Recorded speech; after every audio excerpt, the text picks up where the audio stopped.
Hey everyone. Tonight we're traveling back to ancient Phrygia to discover the story of King Midas, a ruler who was offered almost anything he could desire and chose a gift that seemed perfect until he discovered its terrible price. This is a story of wealth, desire, regret, and one of the most famous wishes in Greek mythology. So get comfortable, close your eyes, and let's begin. Long before the name King Midas became permanently connected with gold, before poets told stories of tables turning into precious metal, and before the phrase, the Midas touch, came to describe an extraordinary ability to create wealth, Midas was remembered as a powerful king of Phrygia, an ancient kingdom in the interior of Anatolia, in the region that forms part of modern-day Turkey. Like many figures who stand somewhere between history and mythology, the name Midas was associated with real Phrygian kings, while Greek storytellers gradually surrounded that name with legends involving gods, extraordinary wealth, foolish choices, and consequences that could not easily be reversed. In the story that became most famous, Midas already possessed nearly everything an ancient ruler could reasonably desire. His palace stood within prosperous lands. His storerooms held grain and supplies. Servants moved through his halls. Fine objects decorated his rooms, and traders brought valuable goods from distant places. Gold already existed within his treasury, though never in the impossible quantities he would soon imagine. Midas was not a poor man dreaming of escaping hunger. That detail matters because his story is not really about someone who needs wealth. It is about someone who possesses wealth and discovers that possession can create the desire for even more. Each beautiful object seemed to make the next one more attractive. Each piece of gold entering his treasury increased rather than satisfied his fascination with it. Midas enjoyed walking through the rooms where his treasures were stored. He would examine cups, ornaments, coins, jewelry, and objects received through trade or tribute, noticing especially the way polished gold captured the light of oil lamps. Other materials aged, wood cracked, cloth faded, iron rusted, food spoiled, flowers withered. But gold seemed strangely resistant to ordinary decay. Its color remained brilliant. It could be melted, reshaped, exchanged, hidden, displayed, inherited, and carried across generations. To Midas, it began representing something more than wealth. It represented security. If his treasury contained enough gold, perhaps no failed harvest could threaten his kingdom. If enemies appeared, soldiers could be equipped. If traders arrived, anything could be purchased. If difficult years came, reserves could carry the kingdom through them. These thoughts were not entirely unreasonable. Wealth could indeed provide security to an ancient ruler, but slowly the boundary between having enough and wanting more became difficult for Midas to see. He began measuring prosperity through accumulation. A full treasury could always become fuller. A beautiful golden object suggested the possibility of 10 more. What began as appreciation became attachment, and attachment quietly became desire. Yet Midas was not remembered only for wealth. One important part of his legend connected him with Dionysus, the god of wine, vegetation, theatre, celebration, transformation, and the strange boundary between civilization and wild nature. Dionysus traveled widely in Greek mythology, often surrounded by followers who celebrated through music, dancing, wine, and ecstatic ritual. Among those connected with him was an elderly figure named Silenus, usually described as a companion, tutor, or foster father of Dionysus. Silenus was an unusual character. He was old, wise in unexpected ways, fond of wine, and frequently represented as unsteady from drinking.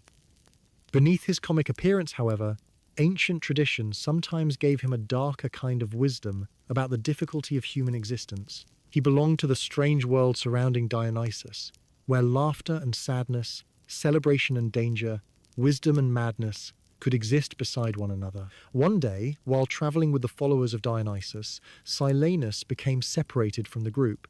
Perhaps he had consumed too much wine and fallen behind. Perhaps he wandered into unfamiliar countryside while the others continued without noticing. Ancient versions differ in their details, but eventually the elderly companion found himself alone within the lands ruled by Midas. In one tradition, Local peasants discovered him wandering or sleeping in the countryside and brought him before the king. Midas immediately recognized that this was no ordinary old traveler. Perhaps he recognized the symbols associated with Dionysus. Perhaps he had heard descriptions of Silenus through religious stories and ceremonies. Whatever the reason, Midas understood that his guest belonged to the company of a god, and instead of treating him as a prisoner or dismissing him as a drunken wanderer, the king welcomed him into the palace. This decision would become one of the most important acts of hospitality in Midas's life. Ancient Greek culture placed enormous importance upon the treatment of guests and strangers. A traveler arriving without protection might secretly possess powerful connections. And mythology repeatedly warns that gods themselves could appear in unfamiliar forms. A ruler who treated strangers cruelly risked offending divine powers. Midas therefore ordered that Silenus receive food, drink, comfort, and respect. The elderly visitor was allowed to recover from his wandering, and the palace became a place of celebration. According to the Roman poet Ovid's later and highly influential telling, Midas entertained Silenus for 10 days and 10 nights. Feasting filled the palace. Wine flowed freely, which Silenus surely appreciated. Musicians may have played while servants carried food into the hall. Stories were exchanged. Perhaps Silenus spoke about his travels with Dionysus, describing mountains, forests, distant cities, and strange encounters from lands Midas had never seen. The king listened with fascination. Here was someone who had traveled beside a god and witnessed parts of the world beyond the borders of Phrygia. Silenus, despite his appearance, possessed stories no treasury could purchase.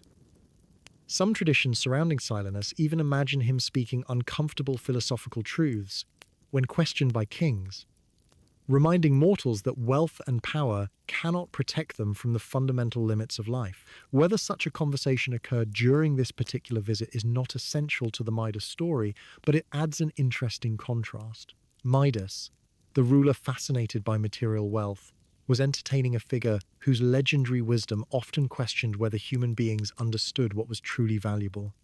For 10 days, the stranger remained under Midas's protection. The king could easily have demanded payment or attempted to exploit his connection to Dionysus, but he did neither. He treated Silenus generously. On the 11th day, Midas personally arranged to return him to Dionysus. The journey carried them away from the palace and through the Phrygian landscape until at last they reached the god and his followers. Dionysus had been searching for his missing companion and was delighted to see Silenus safe. The elderly figure had not been harmed, imprisoned, robbed, or abandoned. Instead, Midas had treated him with honor and returned him willingly. Dionysus was grateful. Gods in Greek mythology could punish disrespect with terrifying severity, but they could also reward hospitality and devotion with extraordinary generosity. Looking upon Midas, Dionysus offered him a reward. The king could ask for whatever he wished. Imagine that moment carefully, because almost the entire tragedy of Midas exists inside the few seconds before he answers. A god stood before him offering a favor. Midas had not traveled on a dangerous quest to earn it. He had not defeated a monster. He had not sacrificed years of his life. He had simply treated an old guest well, and now the possibilities seemed limitless. What would you ask if a god offered almost anything? Midas could have asked for wisdom. He could have asked for a long and peaceful reign. He could have asked that his kingdom remain fertile through every season. He could have asked for protection from invasion, good health for himself and his people, or the ability to recognize dishonest advisors. Perhaps he could have asked for nothing at all, deciding that helping Silenus had been reward enough. But Midas's thoughts returned immediately to the thing that had occupied his mind long before Silenus arrived: gold. He remembered the treasury. He remembered the warm yellow light reflected from polished metal. He remembered the security he associated with wealth. And suddenly he imagined something far beyond ordinary riches. Why merely possess gold when he could create it? Why depend upon mines, merchants, tribute, or trade? Why wait for wealth to arrive when wealth could appear through his own hands? The idea must have seemed brilliant. If everything he touched became gold, he could transform ordinary stones into treasure. A branch taken from a tree could become more valuable than an entire wagon of goods. Clay could become gold. Furniture could become gold. The kingdom's treasury could grow beyond anything neighboring rulers possessed. No famine, war, or financial crisis would ever threaten him again, or so he believed. Desire has a remarkable ability to show us the benefits of what we want while hiding the costs. Midas imagined touching objects intentionally. He did not imagine accidentally touching things he wanted to remain unchanged. He imagined creating wealth. He did not imagine trying to eat. He imagined golden furniture, golden walls, golden branches, and golden stones. He did not ask what would happen when his fingers closed around a cup of water. The gift existed in his imagination only under circumstances he controlled. Perhaps Dionysus understood immediately where the wish would lead. In Ovid's telling, the god recognized that Midas had chosen poorly even while granting the request. This is one of the most important details in the story. Dionysus did not trick Midas by secretly changing the meaning of his words. Midas asked for exactly what he received. The danger was already contained inside the wish itself. Midas said that he wanted whatever his body touched to turn into yellow gold. For one brief moment, perhaps Dionysus gave him an opportunity to reconsider simply through silence. Midas could still have changed his request. He could have laughed and admitted that he had spoken too quickly. He could have remembered that there are things in life more valuable than metal, precisely because they cannot be purchased. But the king remained certain. This was the gift he wanted. Dionysus granted the wish. There was no enormous explosion of divine power.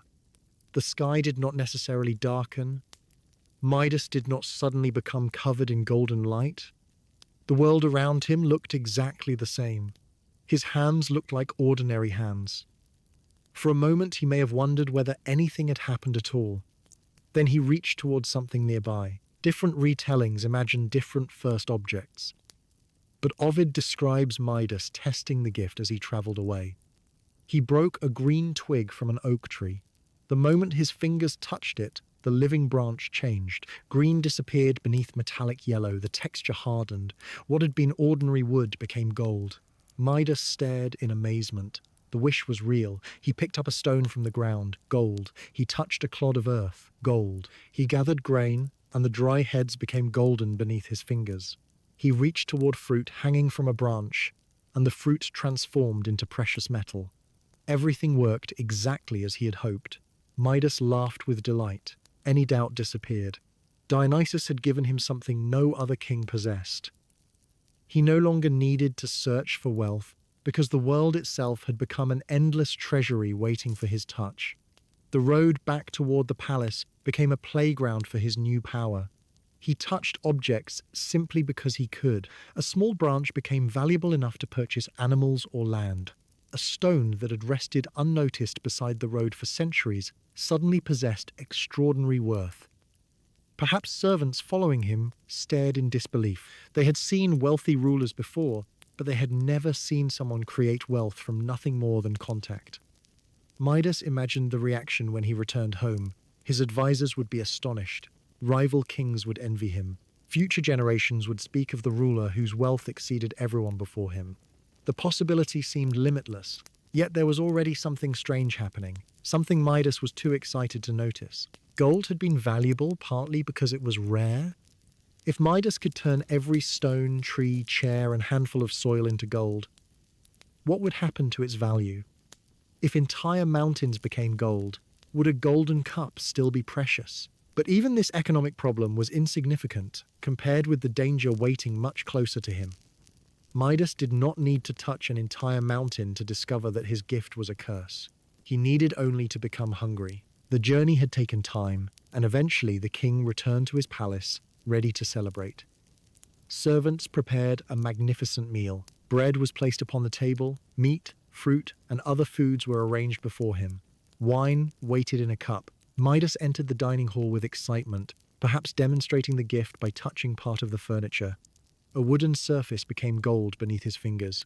The servants gasped. Midas smiled. Everything was perfect. He sat down. For the first time since receiving the gift, he reached not towards something he wanted to transform, but towards something he needed to remain exactly as it was. His fingers closed around a piece of bread. Before he could bring it to his mouth, its softness disappeared. The bread hardened. Its familiar color vanished beneath brilliant yellow. Midas stopped. He stared at what he was holding. A moment earlier, it had been food. Now, it was a beautiful piece of metal. Perhaps he laughed nervously. One piece of bread meant nothing. There was plenty more. He reached toward another dish. The same thing happened. Fruit hardened into gold. Food became metal before reaching his lips. Midas tried something else. Again, gold. Slowly, the excitement began draining from his face. Then, he reached for the cup of wine. Surely liquid would be different. He lifted it carefully and attempted to drink. But as the wine touched him, the transformation followed his power. What should have refreshed him became useless. In some artistic retellings, the liquid itself turns into molten-looking gold before reaching his mouth. Whatever exact image we choose, the meaning is the same. Midas could no longer eat or drink normally. For the first time, he understood the difference between price and value. The bread before him had almost no value in his treasury that morning. Now, after becoming gold, it was worth a fortune to anyone else. Yet to a hungry Midas, the ordinary bread had been infinitely more valuable than the metal replacing it. A cup of water might cost almost nothing, but if he could not drink it, every golden object in his kingdom became useless. The king looked around the dining hall. Only hours earlier, he had imagined himself the richest person alive. Now the same power threatened to make him the richest man ever to die of hunger and thirst. He stood quickly, perhaps knocking against the table. Wherever his skin touched, more objects transformed. The chair, the table, a cloth, everything became cold metal. The palace that had seemed comfortable that morning was becoming a beautiful prison. Midas pulled his hands close to his body, suddenly afraid of them. The gift could not be switched off. Dionysus had granted exactly what he requested. Whatever Midas touched became gold. There had been no condition saying, "Only when I want it to," no exception for food, no exception for water, no exception for anything precious that Midas might desperately wish to leave unchanged. And as he stood surrounded by impossible wealth, hunger beginning quietly inside him and fear replacing excitement, King Midas finally started to understand that the most dangerous wishes are sometimes not the ones that fail, but the ones that come true exactly as we asked. For several long moments, Midas remained standing beside the table, staring at the golden food before him, as though his mind refused to accept what his eyes were seeing. Only a short time earlier, he had imagined that this dining hall would become the place where he celebrated the greatest gift ever given to a mortal king. Yet now, every shining object around him seemed to carry a warning he had somehow failed to hear. He looked down at his hands. They appeared completely ordinary. There was no golden glow surrounding his fingers, no visible mark left by Dionysus, nothing to suggest that these were now among the most dangerous hands in the kingdom. But Midas understood what they could do. Anything touched directly by his body could be transformed into the metal he had desired more than anything else. And the power that had seemed limitless only hours before suddenly felt terrifyingly restrictive. He tried to think calmly. Perhaps the first attempts with food had failed because he had been careless. Perhaps there was some method of controlling the gift that Dionysus had simply forgotten to explain. Midas ordered the servants to bring another meal. They obeyed, though the excitement they had shown when first witnessing his miraculous power was already changing into uncertainty. Fresh bread arrived. Bowls of fruit were placed upon the table. Meat, olives, cheese, and other foods followed. A servant poured wine, while another brought cool water. Midas studied everything carefully. He needed to find a way around the problem. Perhaps he could eat without using his hands. He leaned toward the table, keeping his fingers far away from the food, and attempted to take a piece directly with his mouth. Yet the moment the food made contact with him, its nature changed. Softness became hardness. The nourishment he desperately needed became metal. He pulled away in shock. He tried again with another piece. The same thing happened. Perhaps the servants attempted to feed him, holding food so that Midas would not need to touch it himself. It made no difference. The curse was not limited to his fingers. The wish had been broader than that. Whatever he touched became gold, and contact itself was enough. He turned toward the water. Thirst had begun to trouble him more than hunger. He asked a servant to hold the cup while he drank, hoping perhaps that the water could enter his mouth without activating the gift. The servant carefully lifted it. Midas leaned forward. Cool water approached his lips. For one hopeful second, he imagined relief. Then the liquid changed. The water became something he could not drink, and Midas recoiled. A cup of ordinary water, something available to the poorest farmer in his kingdom, had become more valuable to him than all the treasure locked beneath his palace. The irony was impossible to ignore. Midas had wished for the power to increase the value of everything he touched, yet by doing so he had destroyed the usefulness of the things he needed most. Gold could purchase food, but it could not itself become nourishment. Gold could purchase wine, but it could not satisfy thirst. Gold could purchase a comfortable bed, but a bed transformed into solid metal was hardly comfortable. Gold could purchase clothing, but clothing hardened into metal could no longer serve its ordinary purpose. Wealth was valuable because it could be exchanged for things necessary or desirable in life. Midas had confused the symbol of value with value itself. Now the distinction was becoming painfully clear. His servants stood at a distance, uncertain what to do. Normally, when a king faced a problem, servants could act. If he was hungry, they brought food. If he was cold, they brought blankets. If an enemy threatened the kingdom, soldiers could be summoned. If a building required repair, craftsmen could work. But no ordinary service could solve this.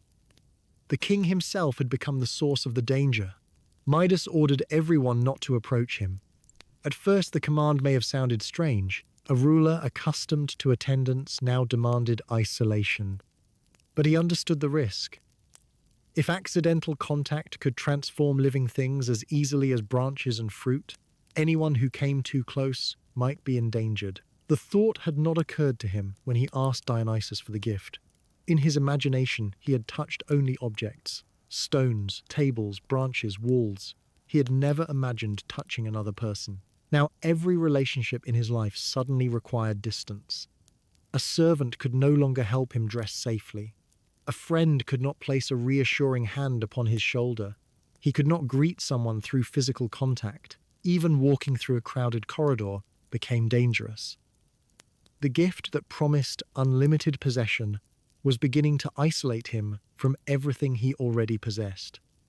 Midas left the dining hall and moved through the palace, with his hands held carefully away from walls and furniture. Yet avoiding contact was harder than he expected. Human beings touch their surroundings constantly without noticing. A hand rests upon a table while standing. Fingers brush against a doorway. Clothing moves against furniture. We reach instinctively for support when climbing stairs. Midas now had to think about every movement. The palace that had always felt familiar became an obstacle course. He brushed accidentally against a wooden door. The transformation spread instantly across the area he touched. Warm brown wood became brilliant gold. Under any other circumstances, the sight would have amazed him. Now it only increased his fear. He moved faster, wanting to reach a private room where no one could accidentally approach him. His hand struck a decorative object. Gold. A curtain touched exposed skin. Depending upon how broadly we imagine the mythical power working, even fabrics might harden or transform where contact occurred. Midas began feeling trapped inside a world that could no longer remain ordinary around him. Eventually he reached his treasure chamber, perhaps almost by instinct. This had once been his favorite place in the palace. Here, he had spent countless hours admiring the wealth accumulated through years of rule. Chests held precious objects. Golden ornaments reflected lamplight. Coins, jewelry, ceremonial vessels, and gifts from visitors testified to the prosperity of his kingdom. Before meeting Dionysus, Midas might have entered this room and felt secure. Now he looked around and experienced something entirely different. The gold seemed almost ridiculous. He had wanted more of it because he believed more wealth would make him safer. Yet no amount of treasure could solve the problem created by his wish. If anything, he now possessed the ability to produce so much gold that his entire treasury had lost its emotional meaning. What was the point of counting coins when he could create thousands by touching stones? What was the point of admiring a golden cup when every cup he touched would become the same material? Scarcity had made the objects special. Unlimited abundance had made them ordinary. Midas picked up one of his favorite golden pieces. Nothing happened, of course. Gold could not become more golden. He turned it in his hands and remembered how much pleasure owning it had once given him. Now, it was simply metal. He placed it down. Hunger returned. The body does not care about philosophical discoveries. It asks for what it needs. Midas could regret his greed, understand his mistake, and reconsider the meaning of wealth. But none of that would prevent thirst from growing stronger. His mouth became dry. His stomach tightened. Hours had passed since he last ate normally. He began calculating how long a person could survive without food, and more urgently, without water. For the first time, Midas realized that this was not merely an inconvenient magical problem. If the gift remained, he could die. The richest king imaginable might have only days left to live. Fear became desperation. Midas called for his advisors, but ordered them to remain several steps away. Perhaps priests were summoned as well. They discussed possibilities from a safe distance. Could gloves prevent the transformation? Could Midas wrap his hands in cloth? But the problem extended beyond his hands. Could food be placed directly into his mouth without touching him? They had already discovered the answer. Could he somehow swallow liquid quickly before the transformation occurred? Too dangerous. Could another god remove a gift granted by Dionysus? Perhaps. But attracting divine attention was never simple. Midas eventually understood that only the god who had granted the wish could reliably undo it. He needed Dionysus. But finding a traveling god was not like summoning a servant. Dionysus could be anywhere. He might be moving through forests with his followers, visiting distant regions, or participating in celebrations far from Phrygia. Midas had been given the opportunity to ask for anything and had wasted it. Would Dionysus even agree to help him again? Perhaps the god would simply remind him that he had received exactly what he requested. Midas could hardly claim deception. Dionysus had granted the wish faithfully. The foolishness belonged to the king. As evening approached, the palace grew quieter. Servants lit lamps, but remained cautious. Midas walked into a garden where he had often gone to escape the formal atmosphere of court. Here at least he thought he might feel calmer. Flowers grew along pathways. Trees offered shade. Birds moved through branches. The air carried the scent of plants and earth. This garden had always been valuable to Midas, in a way he rarely acknowledged, because none of its pleasures required gold. He could simply walk there, but now even the garden became dangerous. He reached absent-mindedly toward a flower, perhaps wanting the comfort of something familiar. The moment his fingers touched the petals, the living color disappeared. The stem hardened. Leaves became metallic. The flower transformed into perfect gold. Midas stared at it. Earlier that day he would have celebrated. A golden flower seemed like a miracle. Yet the real flower had been alive. It had possessed fragrance. Bees could visit it. Its petals moved in the breeze. It would eventually wither, yes, but that temporary life had been part of its beauty. The golden version would last far longer, perhaps centuries, but it had lost almost everything that made it a flower. Midas touched a leaf from another plant, testing the thought. Gold again. He began to see the true nature of his power. It did not simply add value, it replaced things. Every transformation destroyed one form of existence and substituted another. Wood became gold and ceased being useful as flexible wood. Fruit became gold and ceased being food. Water became gold and ceased being drinkable. Flowers became gold and ceased being alive. Midas had imagined the power as creation, but it was also destruction. He walked through the garden without touching anything else. For the first time, he wanted the ordinary world to remain ordinary. He noticed details he had rarely appreciated before. The softness of grass, the sound of leaves moving, the smell of soil. the irregular surface of tree bark, the color of fruit, the coolness of evening air, none of these things needed to become gold. Their value existed precisely in what they already were. Night arrived. Midas returned carefully to the palace. He could not eat dinner. He could not drink. Sleep seemed impossible. Even his bed posed a problem.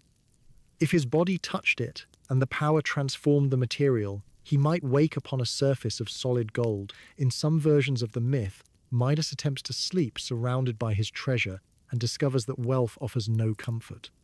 Whether or not every detail belongs to the ancient sources, the image captures the lesson perfectly. A man who had once dreamed of turning everything into gold now desperately searched for something his touch would leave unchanged.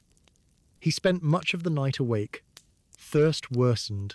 His thoughts returned again and again to Dionysus. Why had the god granted such a dangerous wish? Perhaps Midas initially felt anger. Dionysus must have known. A god associated with transformation surely understood exactly what would happen when food touched the king's lips. Why had he not refused? But Midas could not sustain the anger for long. Dionysus had offered a reward, not a trap.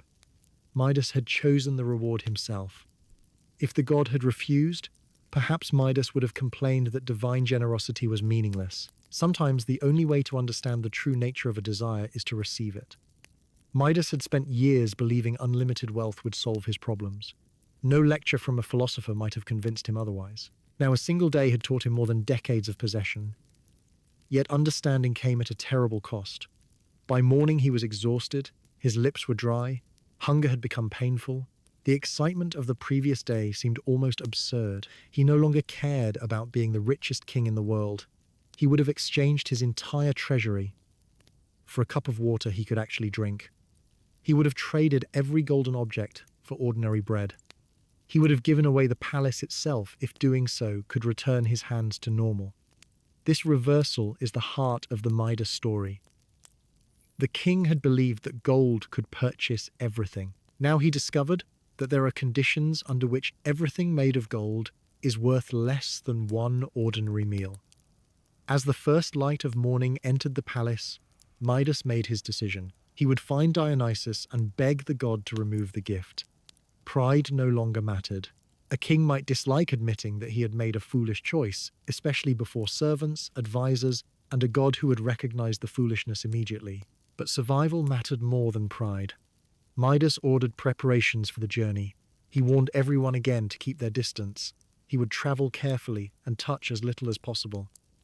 Perhaps attendants followed several steps behind, carrying supplies they knew he could not consume, hoping that if the curse were removed during the journey, food and water would immediately be available. Midas left the palace. The landscape that had looked like an endless supply of potential gold the previous day now appeared precious for the opposite reason. He wanted it to remain unchanged. Stones could remain stones. Trees could remain trees. Rivers could remain water. He no longer saw ordinary material as something waiting to become more valuable. He understood that each thing possessed its own purpose. As he traveled, the morning sun rose higher. Heat increased his thirst. Every stream he passed became a torment. Clear water moved over stones, producing the gentle sound of something he desperately needed, but could not safely touch. Midas might kneel beside one stream and stare into it, watching his own reflection tremble across the surface. He was a king, surrounded by water who could not drink. He was a wealthy man, surrounded by food he could not eat. He possessed a divine gift he would now do almost anything to lose. Perhaps for the first time he understood why some gifts should be judged not by what they provide, but by what they take away. The journey toward Dionysus became increasingly difficult. His body weakened, yet fear kept him moving. Somewhere ahead was the only being who could restore him. Eventually, Midas found Dionysus and his followers. Perhaps music could be heard before the group became visible. Perhaps Silenus was there as well, the elderly companion whose safe return had caused the entire situation. Imagine Silenus seeing Midas again. Only days earlier, the king had been a generous host, surrounded by food and wine. Now he arrived, exhausted, hungry, thirsty, frightened of his own touch, and perhaps surrounded by accidentally transformed golden objects marking his path. Dionysus looked at him and immediately understood. Midas approached, but kept a respectful distance. The confidence with which he had requested the golden touch was gone. He did not ask for another treasure. He did not attempt to negotiate for a modified version of the power. He wanted only his ordinary life returned. In Ovid's telling, Midas raised his hands and confessed his mistake. He asked Dionysus to forgive him and free him from the glittering evil that had seemed so desirable. Those words contain the entire transformation of his thinking. Gold itself had not changed. Midas had changed. The metal he once considered the greatest symbol of good fortune had become an evil because his relationship with it had become absolute. Dionysus did not respond with cruelty. Perhaps the god had expected this moment from the beginning. Midas had shown kindness to Silenus, and one foolish wish did not erase that earlier generosity. Dionysus agreed to remove the power, but the solution required Midas to do something specific. He could not simply stand there while the god snapped his fingers. Midas would need to travel to a river associated in later tradition with extraordinary deposits of gold. Dionysus instructed him to go to the river Pactolus, near the city of Sardis in Lydia, and wash himself in its waters. There, the power would leave his body and pass into the river. Midas listened carefully. This time he would not allow excitement to prevent him from understanding instructions. The river Pactolus. Enter the water, wash away the gift. He repeated the directions in his mind. Then he began another journey, weaker than before, but carrying something he had lacked when he first asked for the golden touch. Humility. Somewhere ahead, clear water flowed through the landscape. And for the first time in his life, Midas was not interested in whether the river contained treasure. He wanted only the simplest gift water could provide, the ability to touch it and remain human. Midas left Dionysus and travelled toward the river Pactolus, with a desperation completely different from the excitement he had felt when first receiving the golden touch. Only a short time had passed since he had imagined himself becoming the wealthiest ruler alive, yet now wealth had become almost meaningless to him. His body was exhausted, his throat painfully dry, and every step reminded him that unless Dionysus's instructions worked, the gift he had desired more than anything would eventually kill him. The journey was not easy. Midas passed trees heavy with leaves and fruit, crossed fields where grain moved gently beneath the wind, and followed paths where ordinary people continued with ordinary lives. Farmers carried baskets of food. Travelers drank from water skins. Shepherds rested beneath trees and ate simple meals. Midas watched them differently now. Before receiving the golden touch, he might have looked upon such people and thought primarily about what they lacked. Their clothes were simple, their homes were small, their possessions could never compare with the treasures of a king. Yet now each of them possessed something Midas desperately wanted. They could touch the world without destroying its usefulness. A farmer could pick up bread and eat it. A child could cup water between two hands and drink. A shepherd could lean against a tree without turning the trunk into metal. A mother could hold her child without fear. These actions had seemed so ordinary that Midas had never considered them privileges. Only after losing them did he understand their value. Perhaps this was the deepest punishment contained within his wish. The golden touch had not merely prevented him from eating and drinking, it had forced him to recognize how much of life depends upon things whose value cannot be measured by their price. Midas continued toward Pactolus. He kept his hands close to himself and avoided unnecessary contact. If a branch crossed the path, he moved around it rather than pushing it aside. If he stumbled, he tried not to catch himself against a tree or rock. Wherever accidental contact occurred, another golden reminder of his mistake remained behind. Perhaps future travelers would have wondered why a leaf, stone, or small branch beside the road had become strangely metallic, never knowing that a desperate king had passed that way while trying to escape the greatest treasure he had ever requested. Eventually, Midas began hearing water. At first, it was only a faint sound somewhere beyond the landscape, but as he continued, it became clearer. The river Pactolus was near. His pace quickened despite his weakness. Soon the trees opened and he saw the water flowing before him. In ancient geography, the Pactolus was a real river of western Anatolia, famous in antiquity for gold-bearing sands and closely connected with the wealth of Lydia. Later storytellers linked those deposits beautifully with the myth of Midas, explaining the river's gold through the power washed from his body. But Midas, arriving at its bank within the story, cared nothing for the gold that might eventually lie there. He saw only water, clear, moving, ordinary water. For a moment he hesitated. Dionysus had promised that washing in the river would remove the gift, but Midas had already learned how dangerous his touch could be. What if the moment he entered the river, the entire stream became solid gold? What if Dionysus had misunderstood his request for help? What if there was no escape? Yet there was no alternative. Remaining as he was meant death. Midas stepped closer. Perhaps he removed whatever clothing he could without creating further difficulty. Then he placed one foot into the Pactolus. Water moved around him. He waited. It remained water. That alone must have felt miraculous. He stepped deeper. Coolness surrounded his legs. He had spent hours unable to touch liquid safely. And now the river flowed around him without becoming an impossible golden surface. Following Dionysus's instructions, Midas lowered himself into the water. He washed his hands first, perhaps staring intensely at his fingers as the current moved between them. According to the myth, the divine power began leaving him. The golden gift that had entered his body through Dionysus's blessing now passed into the river. Midas washed his arms, his face, and finally immersed himself more completely. The current carried the curse away, and as the power left him, the sands of Pactolus received the gold-producing quality, providing the mythological explanation for the precious metal later associated with the river.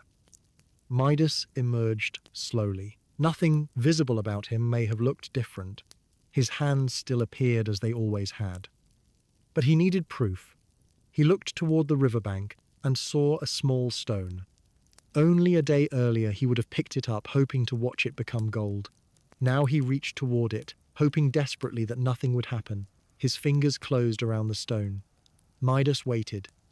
It remained grey, rough, ordinary, beautifully ordinary.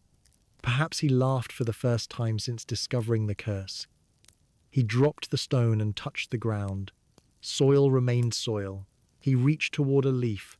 Green remained green. He touched the bark of a tree. Brown wood remained beneath his hand. The king who had once celebrated every transformation now celebrated the absence of transformation. But there was one final test, more important than all the others. Water. Midas knelt beside the Pactolus and lowered his hands into the current. He cupped them together and lifted a small amount toward his face. The water remained clear. He brought it to his lips and drank. Nothing turned to gold. Cool water entered his mouth and moved down his dry throat. Midas drank again. And again. Few cups of wine in his palace had ever tasted as extraordinary as that ordinary river water. He had spent years acquiring expensive things in the belief that greater rarity produced greater pleasure.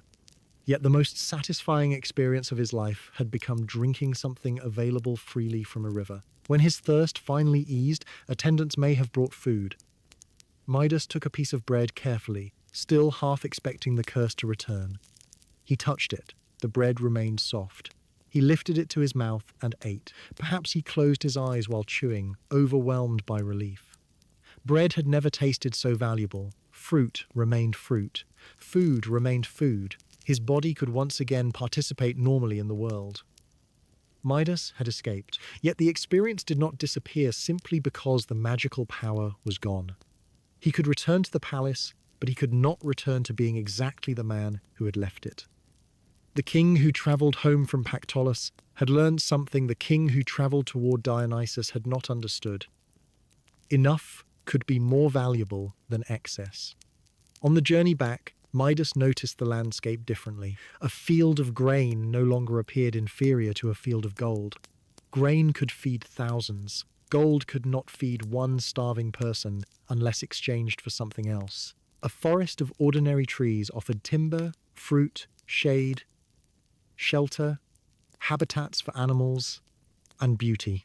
A forest of golden trees would be useless for almost all those purposes. Water flowing through a river sustained plants, animals, farms, and communities. A river of solid gold might make someone enormously wealthy while destroying everything depending upon its water. Midas finally understood that usefulness and beauty often came from the specific nature of things. Transforming everything into one supposedly superior material did not improve the world. It reduced its diversity. When he returned to his palace, the evidence of his earlier excitement still surrounded him. Parts of furniture had become gold. Decorative objects gleamed unnaturally. Perhaps the first bread he had touched still rested upon the table as a solid golden shape. A golden fruit sat where a living piece of food had once been. A flower from the garden remained frozen in metallic perfection. These objects were now valuable treasures. But Midas could hardly look at them without remembering fear. His servants approached cautiously, still uncertain whether the curse remained. Midas reached toward an ordinary object and touched it. Nothing happened. Relief moved through the room. People could approach their king again. Perhaps someone offered him water immediately. Perhaps a servant placed food before him. The palace returned to ordinary life. Yet Midas did not celebrate by ordering a feast of extravagance. He had experienced enough excess. The simplest meal could now feel like a gift. This part of the story might seem like the natural ending. Midas desired unlimited wealth, received it, discovered its cost, repented, and was freed. Many modern retellings stop here because the lesson appears complete. Greed can turn blessings into curses. Wealth cannot replace the necessities of life. Be careful what you wish for. But ancient mythology had not finished with Midas. The king would make another mistake, one completely different from his obsession with gold, but equally famous. And this second story reveals something important about him. Learning one lesson does not magically make a person wise in every area of life. Midas had learned to distrust excessive wealth, but he had not learned to keep his judgment private when gods were involved. After the experience of the golden touch, Midas's relationship with luxury reportedly changed dramatically. Ovid tells us that he came to dislike wealth and preferred the countryside, fields, and the company of Pan, the rustic god associated with shepherds, wild landscapes, flocks, mountains, and music. This transformation makes sense. The palace and its treasures reminded Midas of the desire that had nearly destroyed him. The countryside offered the opposite. Trees were valuable because they were trees. Streams were valuable because they carried water. Fields produced food rather than metal. Shepherds lived close to the rhythms of nature. Midas increasingly spent time away from the glittering environment he had once loved. Perhaps he wandered through hills listening to birds and wind. Perhaps he found greater peace beneath an ordinary tree than inside a chamber filled with treasure. Among the deities connected with this rustic world, Pan suited Midas's new preferences perfectly. Pan was often imagined with human and goat-like features, moving through wild places and playing the pipes that became one of his most recognizable symbols. His music belonged to mountains and shepherds, rather than polished royal halls. Midas became fond of Pan and especially admired his music. There was nothing wrong with this. Musical preference is personal. A simple melody played in the countryside might genuinely move someone more deeply than the most sophisticated performance in a palace. The problem began when Pan's musical pride brought him into comparison with a far more powerful god. According to Ovid's version, Pan once boasted that the music of his pipes could rival the lyre of Apollo. This was not a small claim. Apollo was among the great Olympian gods, associated with music, prophecy, healing, archery, order, and artistic excellence.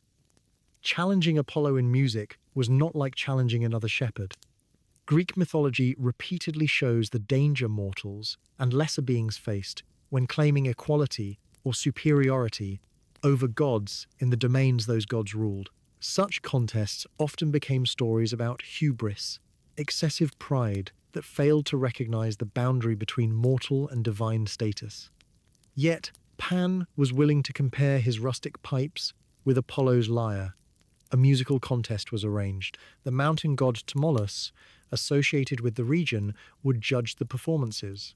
Midas happened to be present among the listeners. Perhaps he was delighted. Here were two styles of music he could hear directly: the wild, simple pipes of Pan and the refined divine lyre of Apollo. The contest began with Pan. He lifted his pipes and played. The sound carried through the mountain air. It was lively, natural, and perhaps exactly the kind of music Midas had grown to love after abandoning his obsession with wealth. He heard in it the countryside, shepherds, animals, streams, and the uncomplicated life he now preferred. To Midas, Pan's music felt honest. It pleased him. Then Apollo prepared to play. The god held his lyre, and when his fingers moved across the strings, the character of the contest changed. Ancient storytellers imagine Apollo's music as possessing extraordinary harmony and beauty, the kind of sound that could represent order itself. Tmolus listened. When both performances ended, the judge declared Apollo the winner. For everyone else, the decision seemed obvious. Apollo's divine music surpassed Pan's pipes. The contest could have ended peacefully. Pan might accept defeat. Apollo might leave satisfied. Midas had no need to become involved. He was not the official judge. No one had asked for his opinion. After everything he had recently experienced, perhaps wisdom would have suggested silence. But Midas disagreed. He genuinely preferred Pan. And King Midas, unfortunately, had a habit of allowing strong desires and opinions to become actions before fully considering their consequences. He objected to the judgment. Perhaps he said that Pan's music was better. Perhaps he questioned Tmolus's decision. Whatever exact words he used, Apollo heard him. Imagine the silence afterward. Midas had just publicly declared that the music of a rustic god surpassed the music of Apollo himself. Apollo looked toward the Phrygian king. The same Midas, who had barely escaped one divine gift, was now attracting the attention of another god. Yet this time there would be no golden reward. Apollo decided that if Midas possessed ears incapable of recognizing superior music, then perhaps those ears should reflect the quality of his judgment. The god did not strike him dead. He did not destroy his kingdom. Instead, he chose a punishment almost perfectly designed for humiliation. Midas felt something happening on either side of his head. His ears began to change. They stretched. They lengthened upward. Their familiar human shape disappeared. When the transformation ended, King Midas possessed the long ears of a donkey. Perhaps he reached upward in disbelief. His hands touched the enormous ears. Unlike the golden touch, this was not a power. It was a visible mark of divine disapproval, one that could expose his foolish judgment to everyone who saw him. Midas had learned that gold could become a curse. Now he was about to learn something else. A secret can become its own kind of prison. He could hide the ears beneath clothing and royal headwear, but he could not make them disappear. And although Midas would try desperately to conceal what Apollo had done, there was one person in the palace who could not avoid discovering the truth: the servant responsible for cutting the king's hair. That unfortunate man would soon find himself carrying a secret he had been ordered never to reveal. A secret so ridiculous and so dangerous that keeping it inside would eventually become almost impossible. And before long, the earth itself would seem to whisper what Midas wanted hidden. King Midas has donkey's ears. King Midas stood completely still after Apollo's punishment, his hands slowly rising toward the sides of his head as though he hoped his fingers would prove that what he felt could not possibly be real. But the moment he touched the long ears extending upward from where his ordinary human ears had once been, there was no denying what the god had done. The ears were unmistakable. They were long, awkward, and impossible to hide without effort. And although the punishment caused him no physical pain, Midas immediately understood that Apollo had chosen something far more humiliating than a wound. A wound could heal.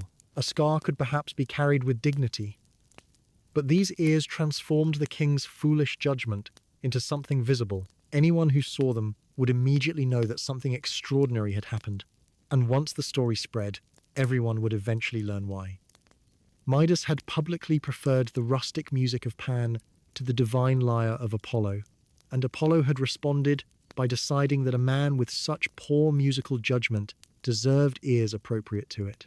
Only recently, Midas had learned that possessing unlimited gold could become unbearable. Now he was discovering that embarrassment could be almost as powerful as greed. He quickly looked around to see who had witnessed the transformation. Perhaps the contest had taken place among enough divine or mythological figures that hiding the event completely was already impossible. But within his own kingdom, Midas still believed he could control the story. He pulled fabric around his head and returned toward his palace, keeping the strange ears carefully covered. Every step home gave him time to think about what had happened. Why had he spoken? Tmolus had already judged the competition. Apollo had won. Midas had not been asked to provide another opinion. He could simply have enjoyed Pan's music privately. Instead, he had objected to the decision of a divine contest, and now another impulsive moment had produced another consequence. The similarity with the Golden Touch was uncomfortable. In both stories, Midas acted according to what felt right immediately, without considering what might follow. When Dionysus offered him a reward, he thought only about the pleasure of unlimited wealth. When Apollo's music was judged superior, Midas thought only about expressing his personal preference. Neither action came from deliberate evil. Midas was not trying to starve anyone when he requested gold, and he was not trying to overthrow Apollo when he preferred Pan. His problem was simpler and perhaps more recognizable. He often allowed the present moment to become larger than the future. By the time consequences appeared, understanding arrived too late. Back at the palace, Midas ordered special head coverings to be prepared. Different artistic traditions later imagined these coverings in various ways, but the purpose remained the same. The king needed something capable of hiding his ears completely, while still appearing normal enough that no one would become suspicious. Perhaps a large Phrygian cap worked perfectly. Such headwear was already associated with the region, so Midas could wear it without attracting immediate attention. He looked into a polished surface and adjusted the fabric carefully. The ears disappeared. From the outside, he looked almost like the same king he had been before the musical contest. Relief came quickly. Perhaps Apollo's punishment could remain private after all. If Midas never removed the covering around anyone else, no one needed to know. His advisors might wonder why the king suddenly wore his cap constantly, but rulers were allowed eccentric habits. Servants could be instructed never to enter his private rooms without permission. Midas had authority over his palace. Surely he could protect one secret. For a while the plan worked. Midas appeared at meals with his head covered. He received visitors the same way. He attended matters of government without exposing the ears. People may have noticed the change in his clothing, but few would dare ask their king why he had adopted a new style. Midas began feeling safer. Perhaps Apollo had humiliated him, but the humiliation would have little power if nobody saw it. Yet one ordinary problem gradually approached. Hair continued to grow. A king could hide his ears beneath a cap, but eventually someone needed to cut his hair. Midas could attempt the task himself, but doing so around the enormous ears would be difficult, and kings were accustomed to having servants handle such personal grooming. There was one man whose occupation required him to stand close enough to Midas to discover what lay beneath the covering: the royal barber. When the day finally arrived, Midas delayed as long as possible. Perhaps he considered simply allowing his hair to grow indefinitely. But even that might eventually make people suspicious. Finally, he summoned the barber privately. The doors were closed. Guards remained outside. Midas looked at the servant with unusual seriousness and explained that anything seen within the room must never be repeated. The barber agreed immediately. Refusing a king was dangerous enough. Betraying a king's confidence could be far worse. Then Midas slowly removed his head covering. The barber stared. He had probably expected a scar, an illness, or some ordinary reason for secrecy. Instead, 2 long donkey ears rose from the head of the king of Phrygia. For a moment, the servant may have struggled to control his expression. Laughing would have been disastrous. Even looking surprised for too long might offend Midas. The king watched him carefully. Perhaps the barber lowered his eyes and began his work as though nothing unusual existed. But inside his mind, one thought repeated itself. King Midas has donkey's ears. He cut the king's hair carefully around them. He said nothing. When the work was finished, Midas replaced the covering and turned toward the barber. The warning came again. No one must ever learn what he had seen. Depending upon the retelling, Midas threatened severe punishment if the secret escaped. The barber promised. He left the room. At first, keeping the secret seemed easy. He returned to ordinary work and avoided mentioning the king's appearance. But secrets can become strangely difficult to carry, particularly when they are surprising, ridiculous, and forbidden. Every time someone mentioned Midas, the barber remembered the ears. When people praised the king's appearance, he had to remain silent. When someone wondered why Midas always covered his head, the barber knew the answer but could not speak. Conversations became dangerous. Perhaps friends noticed him becoming quiet whenever the king was discussed. They asked whether something was wrong. He denied it. At night, the secret remained in his thoughts. King Midas has donkey's ears. He could not tell his wife, his family, his closest friend, or another servant. The king had trusted him or threatened him, and either way the command was absolute. Days passed. The pressure grew. The barber began feeling as though the secret physically needed to leave him. Ancient stories often give emotions this almost tangible quality. A hidden truth becomes something that cannot remain contained forever. The barber knew speaking to another person would risk the king's anger, so he searched for a way to reveal the words without revealing them to anyone. Eventually he walked away from the palace and into a quiet area where no people were nearby. He looked around carefully. No travelers, no shepherds, no children, no servants. Only earth, wind, and open landscape. Surely the ground could not betray him. The barber dug a small hole in the earth. He knelt beside it and lowered his face close to the opening. For a moment he hesitated. Even speaking the words to empty soil felt dangerous. Then he whispered the secret he had carried for so long. King Midas has donkey's ears. Perhaps he repeated it once more, enjoying the relief of finally hearing the words outside his own mind. Then he quickly covered the hole with earth. The secret was buried. No human being had heard him. The barber returned to the palace feeling lighter. He had technically kept his promise, or at least he could convince himself that he had. He had not told another person. He had told the earth. Surely that could do no harm. But Greek mythology has never been particularly respectful of technicalities. Time passed, rain fell, sunlight warmed the ground, and from the place where the barber had buried the secret, reeds began to grow. At first there was nothing unusual about them. Reeds grew naturally in many places. They moved gently whenever wind crossed the landscape. But these reeds had grown from earth, into which a secret had been spoken, and somehow the words had entered them. One day, the wind moved through their hollow stems, and instead of producing only the ordinary rustling sound of plants, the reeds seemed to form words, quietly at first, almost impossible to distinguish from the breeze. They whispered, "King Midas has donkey's ears." The wind moved again. "King Midas has donkey's ears." Perhaps a traveler passed nearby and stopped. Had someone spoken? He looked around. No one was there. The reeds moved. Again came the strange whisper, "King Midas has donkey's ears." The traveler listened more carefully. Soon another person heard it, then another. Some versions of the story imagine the reeds themselves spreading the secret whenever the wind blew, while related retellings involve reeds being cut and used to make pipes that reveal the words.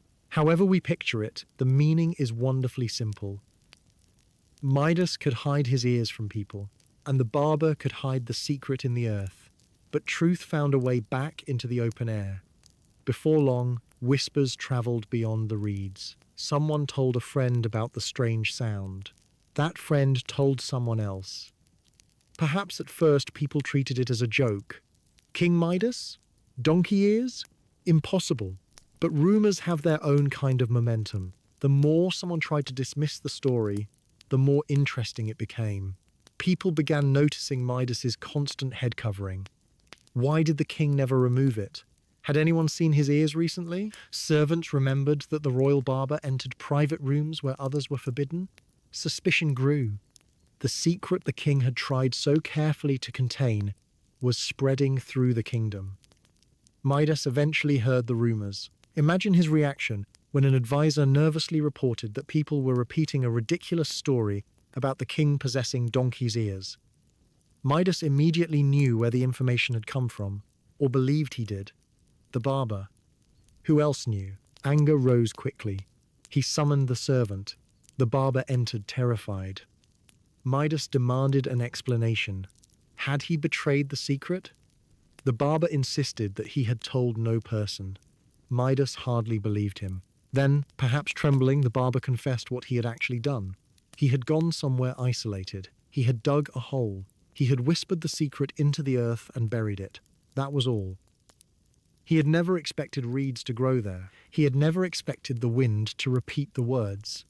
Whether Midas punished the barber varies among retellings, and the ancient traditions surrounding this episode are not perfectly uniform. But the more interesting punishment was already happening to Midas himself. He had to confront the fact that hiding his humiliation had made it more powerful. If he had simply returned from Apollo's contest with the ears visible, people might have been shocked, perhaps amused, and eventually accustomed to them. Instead, secrecy had transformed the ears into a mystery. Mystery created curiosity. Curiosity created rumors. The attempt to control what others knew had made everyone want to know it more. Midas had already experienced something similar with gold. The more he desired possession, the more possession controlled him. Now, the more desperately he tried to hide embarrassment, the more embarrassment controlled his behavior. He chose clothing because of it. He restricted access to his private rooms because of it. He threatened a servant because of it. He worried constantly about discovery. Apollo's punishment occupied far more of his life because Midas refused to allow anyone to see it. Perhaps eventually he recognized the absurdity. The ears themselves did not prevent him from ruling. They did not stop him from walking, eating, drinking, speaking, or making decisions. Unlike the golden touch, they did not threaten his life. What caused the suffering was shame. Midas feared laughter. He feared losing dignity. He feared that subjects would look at him differently. Yet he had survived something much worse. He had nearly died surrounded by gold. He had begged Dionysus for mercy. He had washed away his greatest desire in the Pactolus.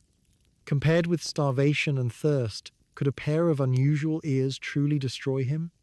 Perhaps this thought slowly changed his attitude. The rumors were already everywhere. Hiding no longer achieved anything. One day Midas could simply stop fighting the secret. Imagine him entering a public gathering and removing the head covering himself. People fall silent. The ears are visible. There is no dramatic revelation left because everyone has already heard the story. Perhaps a few people struggle not to laugh. Perhaps children stare. But Midas remains standing. He is still their king. The sky does not fall. His palace does not disappear. His authority does not instantly vanish. The thing he feared becomes easier once it is no longer hidden. Ancient sources do not necessarily provide this exact scene, but it captures the natural lesson later storytellers often found within the episode. Shame gains power through concealment, while acceptance can reduce its hold. Midas had been punished because he challenged Apollo's musical superiority, but the punishment also forced him to confront his concern with appearance. Gold had taught him that value is not determined by material. The ears now taught him that dignity is not determined entirely by how others see us. Yet Apollo's punishment carried another lesson more specific to Greek mythology. Mortals needed to be careful when comparing themselves or their judgments with gods. Midas had not simply preferred one human musician over another. He had contradicted the recognized superiority of an Olympian deity. Ancient myths repeatedly returned to this boundary. Arachne would challenge Athena in weaving. Marsyas would challenge Apollo in music. Niobe would compare herself with Leto. In each case, extraordinary confidence crossed into a dangerous refusal to recognize divine hierarchy. Midas's punishment was comparatively gentle. Apollo could have done far worse. Perhaps the god found the king more foolish than malicious. The donkey ears were enough. They turned Midas into a living joke, but they also allowed him to continue his life. As time passed, Midas's two great mythological mistakes began forming a strange pair. In the first, he wanted something too much. In the second, he trusted his own preference too confidently. The golden touch punished desire. The donkey ears punished judgment and pride. Yet, in both cases, Midas survived. He was not destroyed like many figures in Greek mythology. This is part of what makes his story unusual. Greek myths often end with irreversible catastrophe. Icarus falls into the sea. Narcissus wastes away. Actaeon is destroyed by his own hounds. Pentheus meets a horrifying end after opposing Dionysus. But Midas receives opportunities to learn. Dionysus removes the golden touch when he repents. Apollo humiliates him without killing him. Midas makes mistakes, suffers consequences, and continues. Perhaps this is why his story can feel almost like a fable. We recognize something of ourselves in a person who understands what should have been obvious only after experience, makes it impossible to ignore.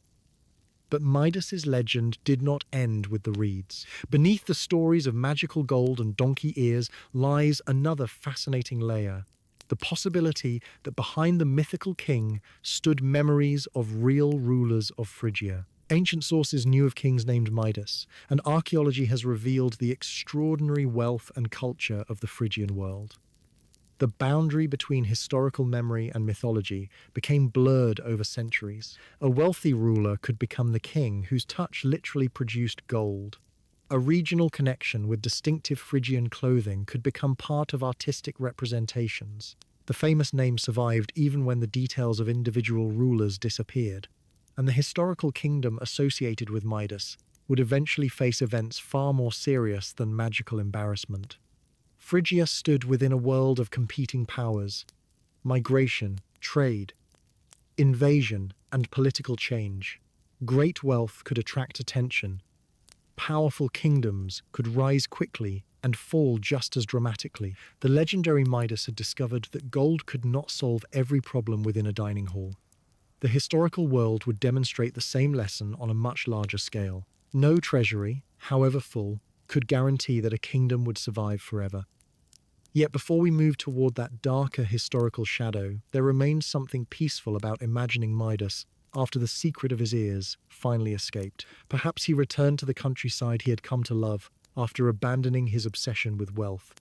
Pan's pipes still sounded beautiful to him. Apollo's punishment had not changed his personal taste, only taught him that personal taste did not need to become a challenge to divine authority. He could sit beneath a tree and listen to rustic music without declaring it superior to anything else. The river Pactolus continued flowing in the distance, carrying golden sands that later generations would associate with his former power. Reeds moved in the wind, still whispering the secret he once wanted hidden. But perhaps Midas eventually stopped caring. Let them whisper. The king had survived gold. He could survive gossip. And in the years that followed, the man who once wanted every object around him to become precious metal would increasingly discover that the most peaceful parts of his life were often the ones that had never needed gold at all. As the years passed after the strange secret of Midas's ears escaped into the wind, the king gradually became less concerned with hiding what Apollo had done to him. And although the stories preserved from antiquity do not give us a detailed account of every year of his later life, the two great legends surrounding him allow us to imagine a ruler very different from the man who once walked eagerly through his treasury, dreaming of unlimited gold. Midas had experienced two extraordinary lessons, each delivered through divine power and each revealing a different weakness within him. Dionysus had allowed his desire for wealth to become reality until the desire itself became unbearable, while Apollo had transformed his confidence in his own musical judgment into a visible reminder that a mortal king could not challenge divine authority without consequences. Yet, unlike many characters in Greek mythology, Midas had survived both mistakes. He had been given something rare within these ancient stories, time to understand what had happened and continue living afterward. Perhaps this was the greatest gift he ever received, though no god formally offered it to him. He could change. The golden touch had disappeared into the waters of the Pactolus, but its memory remained. Every ordinary meal reminded him of the day Bread had become useless metal in his hands. Every cup of water reminded him of the terrible moment when wealth could not satisfy thirst.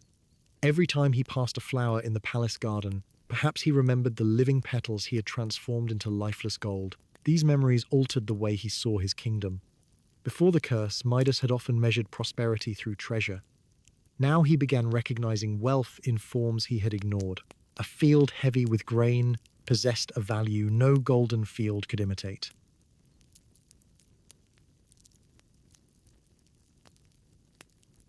He had been given something rare within these ancient stories, time to understand what had happened and continue living afterward. Perhaps this was the greatest gift he ever received, though no god formally offered it to him. He could change. The golden touch had disappeared into the waters of the Pactolus, but its memory remained. Every ordinary meal reminded him of the day bread had become useless metal in his hands. Every cup of water reminded him of the terrible moment when wealth could not satisfy thirst. Every time he passed a flower in the palace garden, perhaps he remembered the living petals he had transformed into lifeless gold. These memories altered the way he saw his kingdom.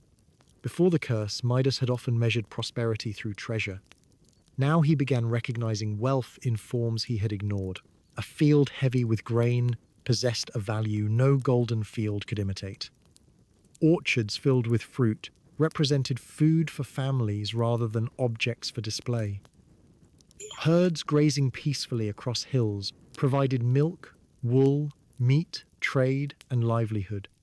Rivers carried water through the land. Craftsmen transformed wood, clay, stone, and metal into useful objects. None of these things needed to become gold to matter. In fact, changing them into gold would often destroy precisely what made them valuable. Perhaps Midas began visiting farms and villages more frequently. Not because ancient sources explicitly tell us that he became a perfect ruler after his experiences, but because the logic of his story naturally draws his attention away from treasure and toward ordinary life. He could watch farmers working and understand something he had once missed. The farmer did not need a field made of precious metal. A healthy animal could matter more to a family than a decorative golden cup. The king, who had once believed gold represented security, now understood that true security depended upon hundreds of ordinary things continuing to function. Harvests mattered, roads mattered, water mattered, skilled people mattered, trust between communities mattered. A treasury. Midas had discovered the meaning of enough. This idea sounds simple until we consider how difficult it can be to recognize. Desire often moves its boundary whenever we approach it. Someone who has little may imagine happiness beginning when they possess a little more. Once they obtain it, another amount becomes the new target. Midas had been a king already surrounded by luxury. Yet when Dionysus offered him anything, his mind still produced a way to become richer. There had been no natural point at which accumulation told him to stop. Only the curse created those waters years afterward, watching sunlight reflect across the current. Somewhere beneath the surface lay particles of the very substance he had once desired above all else. People might kneel downstream searching through sediment for gold. Midas could hardly blame them. Gold remained useful. But he knew something they did not. He knew what it felt like to possess too much of what everyone else wanted. He could reach down, allow water to move through his fingers, and appreciate that it remained water. Perhaps he drank from the river simply because he could. No miracle, no transformation, just water. The absence of magic had become comforting. The donkey ears created a different kind of change. At first, Midas had experienced them as pure humiliation. He had hidden them because he believed a king needed to appear dignified and controlled. But once the secret spread, the ears lost some of their power over him.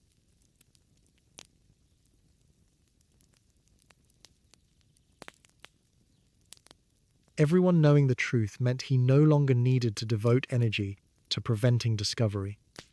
This may have taught Midas something about reputation. A ruler cannot completely control what people say. Even kings cannot command every whisper. He had attempted to bury one secret literally inside the earth, yet the reeds themselves had carried it back into the world. Perhaps Midas became slower to react when rumors reached him after that. He had learned that trying desperately to silence every embarrassing story could sometimes make the story larger. There was also a gentle irony in the punishment Apollo chose. Midas had been punished for his ears specifically, for what those ears supposedly failed to recognize in music, and then given ears far larger than before. Perhaps the king who once judged too quickly now became someone who listened more carefully. He could hear advisors before making decisions. He could allow disagreements without immediately assuming that his own preference represented universal truth.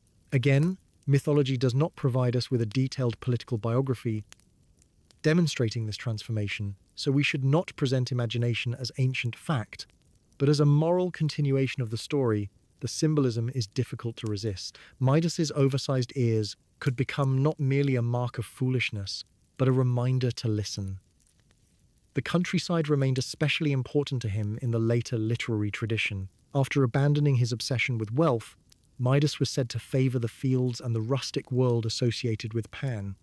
Perhaps this preference survived even after Apollo punished him for choosing Pan's music. Midas did not necessarily need to stop enjoying the pipes simply because Apollo's lyre had won the contest.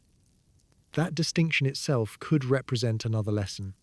Personal preference does not require universal superiority. Midas could love Pan's music without insisting that everyone else, including a divine judge, must agree. Perhaps he sat quietly upon a hillside, while a shepherd played simple pipes nearby. The melody might not possess the perfect harmony associated with Apollo, but it could still bring him peace. The sun lowered across the Phrygian landscape. Animals returned slowly toward shelter. Farmers finished their work. Smoke began rising from homes where evening meals were being prepared. These were scenes Midas might once have considered ordinary to the point of invisibility. Now, ordinary life had become precious, precisely because he understood how easily a divine wish could make it impossible. Inside one small home, a family shared bread. Somewhere else, someone poured water into a cup. A child picked fruit from a tree. Another person gathered flowers. None of them realized that their king had once lost the ability to perform these simplest actions. Midas watched and understood. Perhaps this is why the Golden Touch story survived so powerfully. It does not ask us to imagine poverty as noble or wealth as automatically corrupting. It asks something more personal. If you could obtain unlimited amounts of what you currently desire, would that actually improve your life?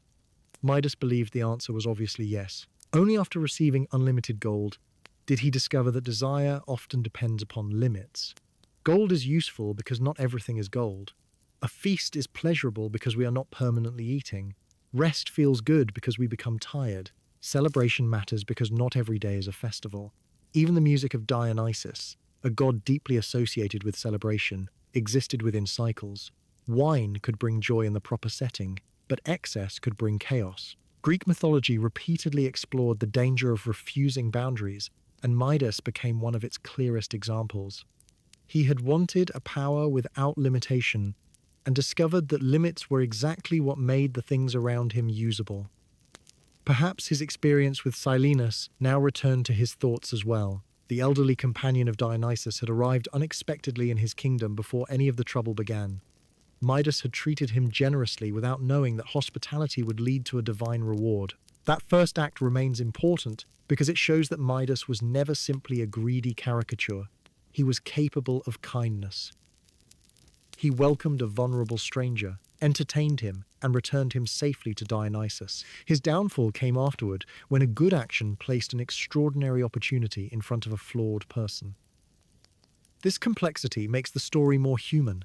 People capable of generosity can also be greedy. Someone can behave wisely one day and foolishly the next.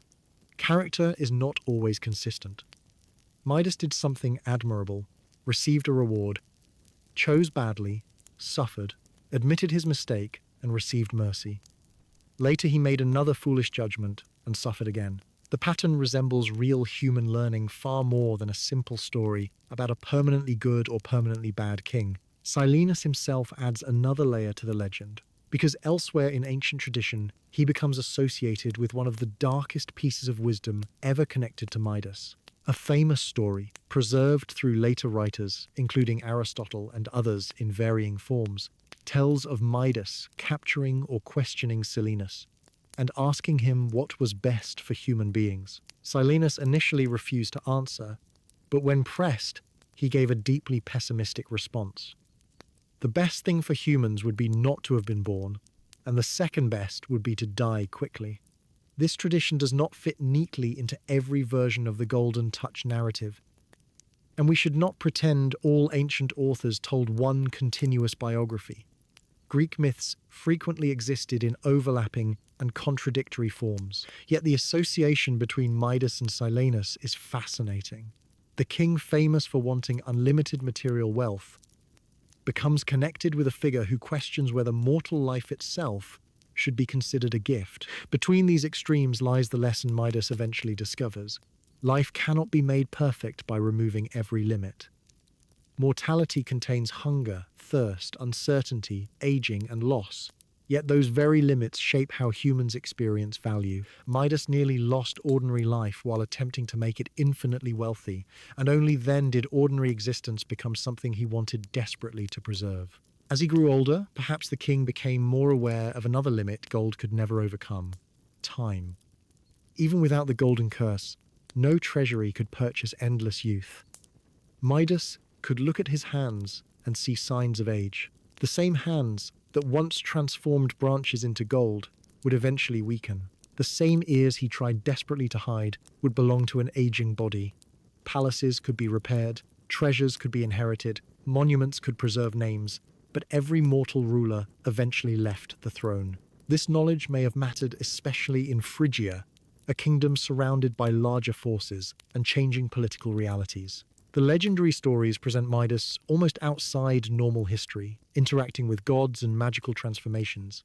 But behind them existed a real ancient landscape where rulers faced alliances, trade, warfare, migration, and instability. Archaeology has revealed a powerful Phrygian civilization centered at Gordion, with monumental architecture, elaborate objects, and burial mounds that testify to considerable wealth and social organization. One enormous burial mound at Gordion, commonly known as Tumulus MM, has long been associated popularly with Midas. Although modern archaeological dating suggests the person buried there was probably an earlier Phrygian ruler, perhaps Midas's father or predecessor, rather than Midas himself.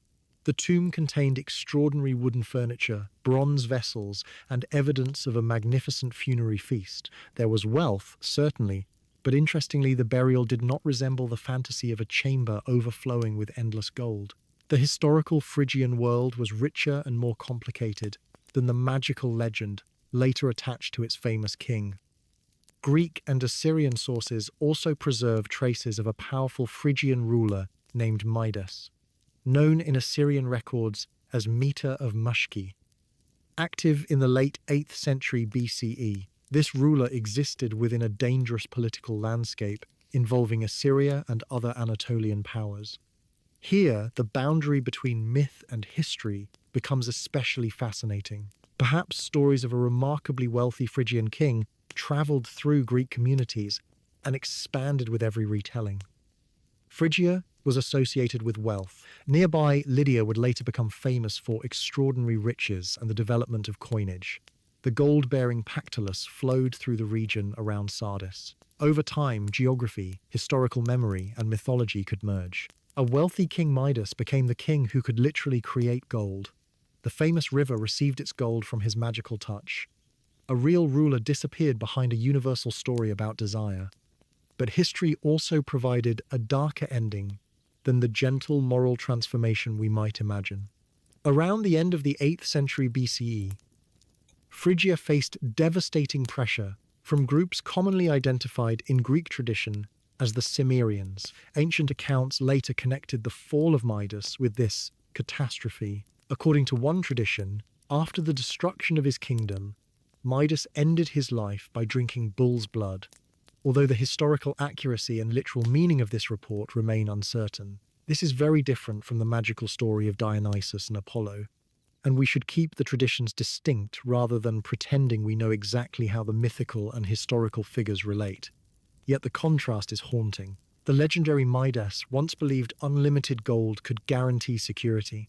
The historical memory associated with his kingdom reminds us that no amount of wealth can make political power permanent. Kingdoms rise and fall. Treasuries can be captured. Palaces can burn. Trade routes change. invaders arrive. The thing Midas sought through gold, absolute security, does not truly exist for mortal rulers. Perhaps ancient listeners already understood this. They lived among ruins of earlier settlements. They knew that cities once considered powerful could disappear. The gods themselves, within mythology, often reminded mortals that fortune could reverse without warning. Midas's golden touch, therefore, becomes more than a story about greed. It becomes a story about the human desire to make ourselves safe through possession. If I have enough, perhaps nothing can hurt me. If I control enough resources, perhaps uncertainty will disappear. Midas receives the ultimate version of that fantasy and discovers immediately that control creates new vulnerabilities. His hands can create unlimited wealth, but cannot create drinkable water. The very power meant to protect him becomes the greatest threat to his survival. Yet perhaps we do not need to move toward the darkest historical tradition just yet. There are still evenings in the legendary life of Midas before the kingdom's distant troubles arrive. Imagine one of them. The king walks without attendants along a quiet path outside the palace. The sun is setting, his unusual ears are covered. Or perhaps by now he no longer bothers hiding them when alone. He reaches the Pactolus and sits beside the water. Gold lies somewhere within its sands, but he does not search for it. Instead, he listens. Water moves over stones, reeds shift in the wind. Somewhere, a shepherd's pipe plays a simple melody. Midas smiles, perhaps still preferring it to Apollo's lyre, but now wise enough to keep comparisons to himself. He reaches down and picks up an ordinary stone. Years earlier, he would have transformed it immediately. Now he turns it slowly between his fingers. It remains a stone. He places it back beside the river. Then he cups his hands, lifts clear water, and drinks. The moment contains no magic, and that is exactly why it feels miraculous. Midas has finally learned something neither unlimited gold nor divine punishment could have explained through words alone. Sometimes the greatest luxury is simply being able to enjoy something without needing to turn it into anything more. Long after the magical stories of the Golden Touch and the donkey ears began traveling from one storyteller to another, the name Midas continued to carry a strange mixture of history and legend. Because behind the king, who supposedly transformed everything he touched into gold, there appears to have been at least one real and powerful ruler, whose kingdom stood at the center of an important ancient civilization. To understand why the Greeks may have found Midas such a fascinating figure, we need to leave the world of Dionysus, Apollo, magical rivers, and whispering reeds for a while, and look instead toward the real landscape of ancient Phrygia, because the historical world connected with Midas was remarkable enough without magic. Phrygia occupied a large region of central and western Anatolia within modern Turkey, and its most famous political center was Gordion, positioned near the Sangarius River and connected with routes that allowed people, goods, technologies, and stories to travel across Anatolia. Long before later Greek writers turned Midas into a symbol of dangerous wealth, Phrygian rulers had built a sophisticated kingdom whose influence could be felt far beyond the walls of its capital. Gordion contained substantial buildings, fortified areas, workshops, storage facilities, and evidence of skilled craftspeople capable of producing extraordinary objects from wood, bronze, textiles, and other materials. If a Greek traveler encountered Phrygian luxury, unusual craftsmanship, and powerful rulers, it is not difficult to imagine how stories about the kingdom's wealth might grow as they traveled westward. Perhaps someone heard that the king of Phrygia possessed enormous treasures. Another storyteller exaggerated the claim. Eventually, ordinary wealth was no longer impressive enough. The king became so rich that everything he touched turned into gold. This is only one possible way mythology develops, of course, and we cannot reconstruct the exact moment when the golden touch entered the Midas tradition, but the historical environment made the legend feel strangely appropriate. The real Phrygian royal court clearly possessed wealth and influence. One of the most spectacular archaeological discoveries associated with this world lies within the enormous burial mounds surrounding Gordion. These artificial hills, known as tumuli, rise from the landscape as monuments to elite individuals buried beneath them. The most famous is usually called Tumulus MM, an enormous mound constructed above a wooden burial chamber. For many years, it became popularly known as the Tomb of Midas, which is understandable given the fame of the name. But archaeological dating indicates that the burial was constructed around 740 BCE, making it more likely to belong to an earlier ruler, possibly Midas's father or predecessor, rather than the historically documented Midas active later in the 8th century. Yet the burial remains incredibly valuable for understanding the royal world from which Midas emerged. Inside the chamber, archaeologists discovered the remains of an elderly man surrounded not by an impossible mountain of magical gold, but by objects that reveal a sophisticated culture of feasting and craftsmanship. There were bronze vessels, elaborate wooden furniture, tables, stands, containers, and evidence connected with a magnificent funerary meal. Some of the wooden objects survived in extraordinary condition because of the sealed environment of the tomb. Imagine the skill required to produce such furniture more than 2,500 years ago. Craftspeople shaped and joined pieces of wood into complex geometric forms, creating objects intended not merely for practical use, but for royal display. Bronze vessels reflected the importance of ceremonial drinking and feasting. Food and drink accompanied the burial, perhaps allowing mourners to participate in a final banquet before the chamber was sealed. This was the real kind of wealth that surrounded Phrygian royalty.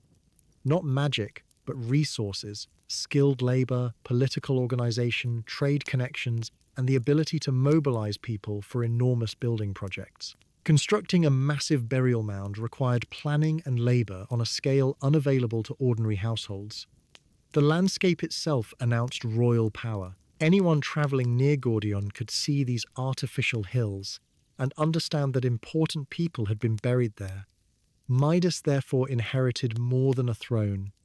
He inherited a political culture already capable of expressing authority through architecture, ceremony, and monumental burial. Beyond archaeology, written sources provide fascinating glimpses of a ruler who may correspond with the Midas, remembered by Greek tradition. Assyrian texts from the reign of Sargon II mention a ruler called Mita of the Mushki, who many historians associate with King Midas of Phrygia. These records place him within the complicated political world of the late 8th century BCE, when Assyria was one of the dominant powers of the Near East, and Anatolian rulers navigated alliances, rivalries, diplomacy, and military threats. This Midas was not a foolish fairy tale king sitting alone in a room counting coins. He was a political actor operating within a dangerous international environment. At times, he appears connected with resistance to Assyrian influence. Later circumstances encouraged a more cooperative relationship with Sargon. Such changes were normal in ancient diplomacy. A king needed to judge when to resist, when to negotiate, when to support neighboring powers, and when survival required accommodation with a larger empire. One wrong decision could have consequences far more serious than donkey ears. The historical Midas therefore lived in a world where foresight mattered constantly. Borders were unstable, alliances changed, messages traveled slowly, armies required supplies, powerful neighbors could become enemies. The security Midas sought symbolically through gold in mythology was something every real ancient ruler had to pursue through diplomacy, resources, military strength, and relationships. Yet none of those could guarantee permanent safety.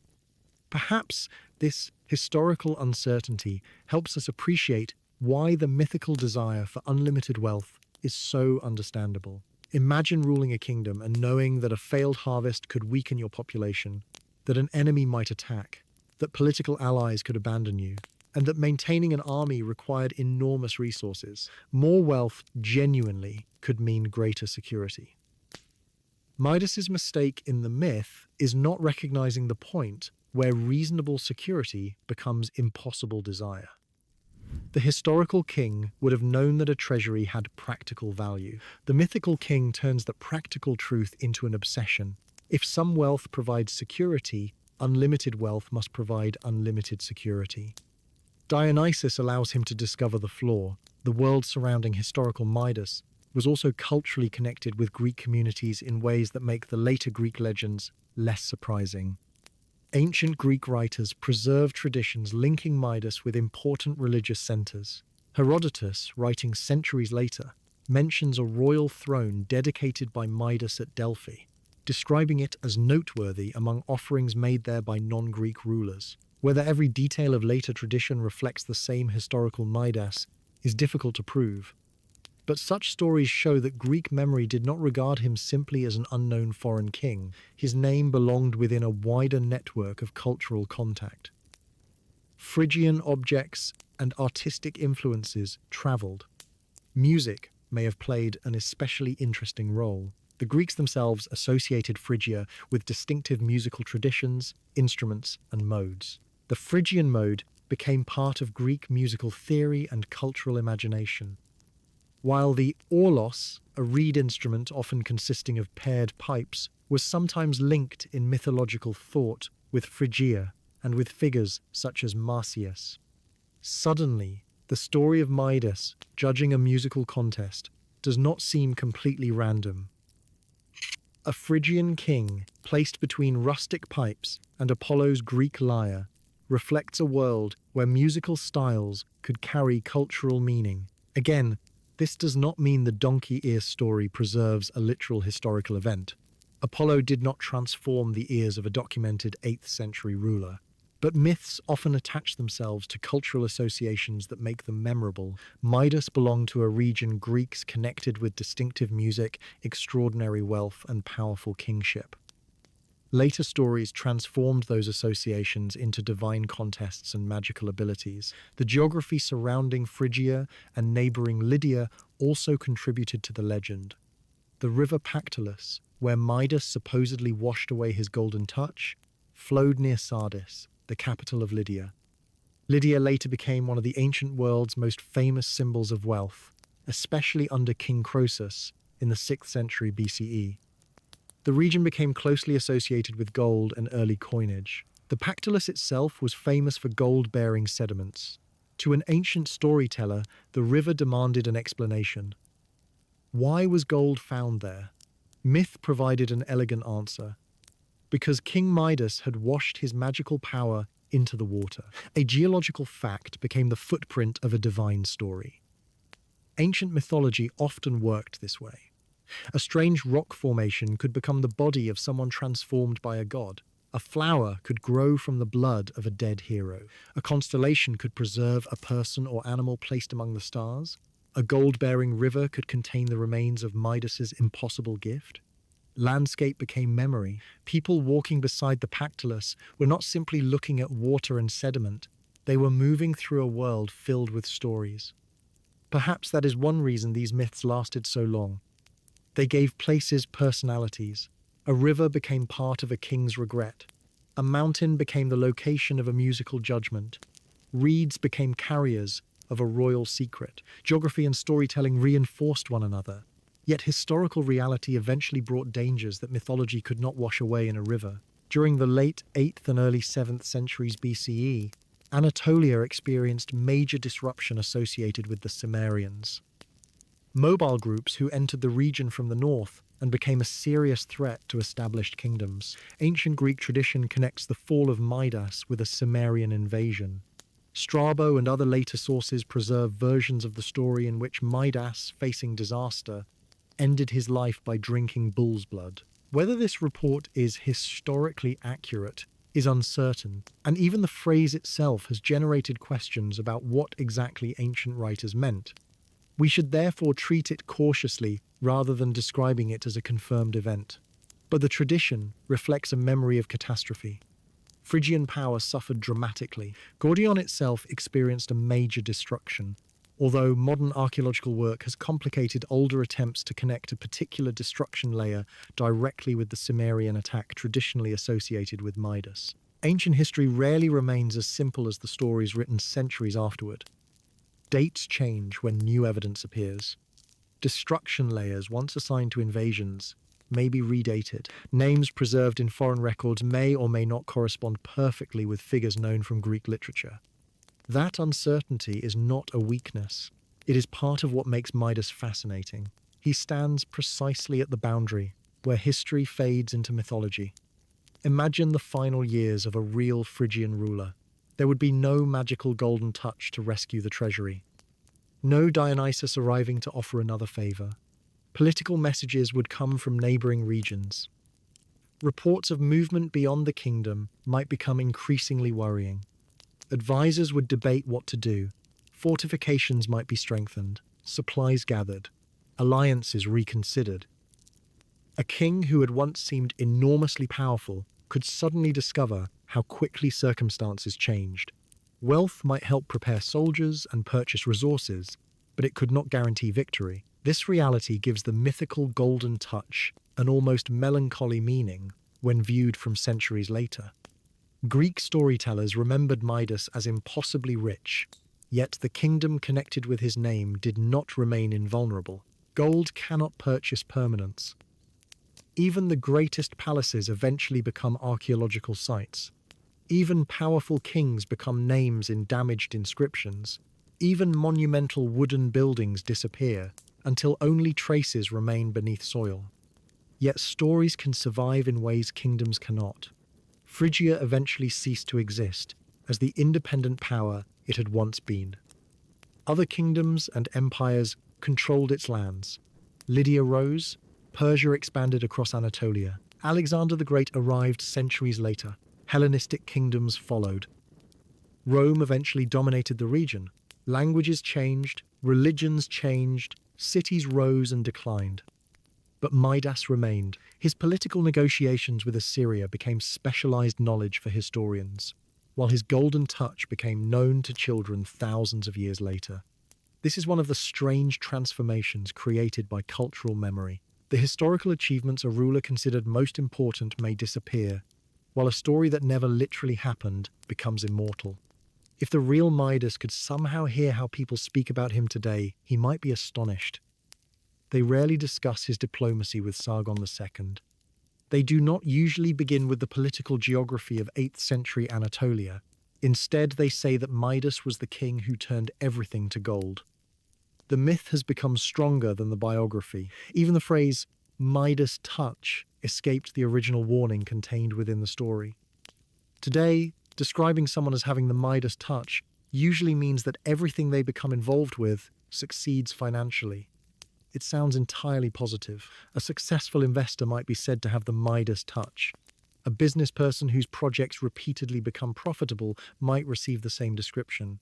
Yet the original myth is almost the opposite. Midas's touch is disastrous, precisely because it makes everything financially valuable while making life impossible. The modern expression remembers the power but forgets the curse. There is something wonderfully ironic about that. Midas wished people would admire his ability to create wealth, and thousands of years later they do, but often only because the most important part of his lesson has been removed. The full story reminds us that success, measured through only one dimension, can conceal failure elsewhere. Midas succeeds perfectly at producing gold. He fails completely at eating dinner. If his goal is measured only in precious metal, he becomes the most successful man imaginable. If measured in his ability to live, the same gift becomes catastrophic. This tension extends far beyond wealth. Someone could pursue status so intensely that relationships disappear. Someone could pursue work so completely that rest becomes impossible. Someone could pursue admiration until every decision depends upon how others respond. Something valuable in moderation can become destructive when it replaces everything else. Midas turns this ordinary psychological pattern into magic. His wish makes the metaphor literal. Everything becomes the thing he values most. And because everything becomes the same, nothing functions anymore. Perhaps the historical background strengthens rather than weakens the myth. Knowing that Phrygia was real, that Gordion existed, that rulers named Midas may have governed there, and that Assyrian records possibly mention the king, gives the story a distant foundation beneath the fantasy. We can stand today within the landscape of ancient Gordion. We can see the great burial mounds. Archaeologists can examine wooden furniture placed inside a royal tomb nearly 3,000 years ago. We can read texts from neighboring civilizations and find a ruler called Meta. Then we can open Greek and Roman literature and encounter a man whose hands turn branches into gold. Somewhere across centuries of oral storytelling, cultural exchange, political memory, and literary imagination, one became connected with the other. And perhaps that transformation is itself almost like the Midas touch. History was touched by storytelling and became mythology. The ordinary details of a ruler's life disappeared beneath something more brilliant, more memorable, and less literal. Yet, unlike Midas's golden transformations, the original history was not completely destroyed. Archaeology and ancient texts allow fragments to emerge again. We can place the legendary king beside the historical world and appreciate both without forcing them to become identical. One Midas belongs beside Dionysus, Silenus, Pan, Apollo, and magical reeds. Another belongs beside Assyria, Gordion, Phrygian politics, monumental tombs, and the instability of Iron Age Anatolia. The two overlap in cultural memory, but neither needs to erase the other. As evening settles over our imagined Phrygia, picture the capital from a distant hill. Fires begin appearing within homes, smoke rises into the cooling air. Beyond the settlement stand the great burial mounds of earlier rulers, dark shapes against the horizon. Somewhere inside the palace sits a king, whose name will travel farther through time than he could possibly imagine. Perhaps he believes future generations will remember treaties, victories, monuments, or royal ceremonies. He cannot know that the most famous story attached to him will involve a simple piece of bread becoming gold in his hand. He cannot know that people thousands of years later will use his name whenever someone seems unusually successful at making money. He cannot know that archaeologists will dig through the capital of his kingdom trying to separate the man from the legend. He simply lives within his own uncertain present, as every historical person once did. The river continues flowing. Gold rests within its sediments. Reeds move when the wind passes. And somewhere between the real ruler and the mythical king, the story of Midas continues becoming larger than either one. Yet, our journey is not finished, because the final centuries of the legend would transform Midas again and again. Greek writers, Roman poets, medieval storytellers, painters, composers, children's authors, and modern culture would each reshape his story for their own audiences. Some would remove the darker details. Some would make the golden touch into a simple lesson about greed. Some would turn the donkey ears into comedy. Some would forget Silenus entirely. Others would remember only the phrase, Midas touch. And through every transformation, one question would remain at the center of his story. If you were offered the power to receive exactly what you desire, would you be wise enough to understand what that desire might cost before saying yes? Long after the real kingdom of Phrygia had changed beyond recognition, long after the political world in which historical rulers named Midas had lived had disappeared, and long after new kingdoms and empires had risen across Anatolia, the legendary King Midas continued living through stories. Because unlike a palace, a treasury, or even an entire kingdom, a memorable story can travel almost anywhere. It can cross borders without an army, survive the fall of cities, move from one language into another, and reach people who know almost nothing about the civilization that first told it. This is exactly what happened to Midas. His kingdom did not survive forever, but his name did. Greek storytellers preserved different traditions about him, and centuries later, Roman authors gave some of those stories the literary forms that would become especially influential. Among the most important was the Roman poet Ovid, whose Metamorphoses, completed around the beginning of the 1st century CE, brought together an enormous collection of myths, connected by the theme of transformation. Midas fitted perfectly within such a work because transformation lies at the center of both of his most famous adventures. In one story, ordinary objects transform into gold. In another, the king's own ears transform into those of a donkey. Yet beneath these physical transformations lies another change that matters even more.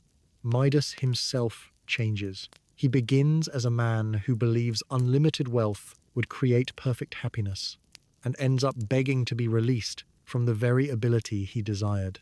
Later, he confidently judges Pan's music superior, and discovers that speaking one's opinion in front of an offended god can have consequences. Ovid understood the dramatic possibilities beautifully.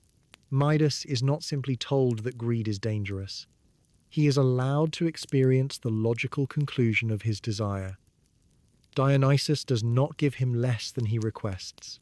He gives him exactly what he requests. And that is the problem. Imagine how differently the story would work if Dionysus simply warned him, "Midas, wealth cannot make you happy." The king might nod politely and return home unchanged. Advice is easy to hear and easier to ignore. Instead, the myth turns the lesson into experience. Midas touches a branch and celebrates. He touches a stone and celebrates. He touches grain and celebrates. The audience understands the danger before he does. We know he will eventually become hungry. We know he will need water. The pleasure of the story comes partly from watching the consequence approach, while Midas remains temporarily blind to it. Then the meal arrives and suddenly the same power that looked miraculous becomes horrifying without changing at all. This is one reason the story works so well, even for listeners who already know the ending. The golden touch itself never changes. Only the circumstances change. When Midas touches a stone, turning it into gold seems wonderful. When he touches bread, the exact same transformation becomes disastrous. The myth, therefore, asks us to judge a gift not only by what it can do, but by whether we can control when and where it operates. Power without boundaries can become helplessness. Midas can transform anything, yet he cannot perform the simple act of eating. The king becomes simultaneously more powerful and less capable than almost anyone around him. His servants cannot turn stones into gold, but they can drink water. A poor farmer possesses almost no treasure compared with Midas. Yet the farmer can eat an apple without destroying it. The contrast gives the story its extraordinary simplicity. Children can understand it immediately, while adults can continue discovering larger meanings within it. Perhaps this is why later storytellers often adapted Midas for younger audiences. The basic structure requires little knowledge of Greek mythology. You do not need to understand the politics of Olympus, the genealogy of Titans, or the history of Phrygia. You need only understand wanting something too much. Midas wants gold. He gets unlimited gold. Unlimited gold becomes useless. The lesson appears almost instantly. But as the story traveled, details changed. Some retellings transformed Dionysus into a more generic magical figure. Others altered how Midas received the wish. Some introduced a beloved daughter who becomes accidentally transformed into gold when Midas embraces her. That scene is enormously famous today, perhaps even more emotionally memorable than the ancient meal. But it is important to separate later adaptation from the surviving classical version. In Ovid's influential account, the catastrophe centers upon Midas, discovering that food and drink transform into gold. The familiar daughter turning to gold episode belongs largely to later retellings rather than the classical narrative as Ovid gives it.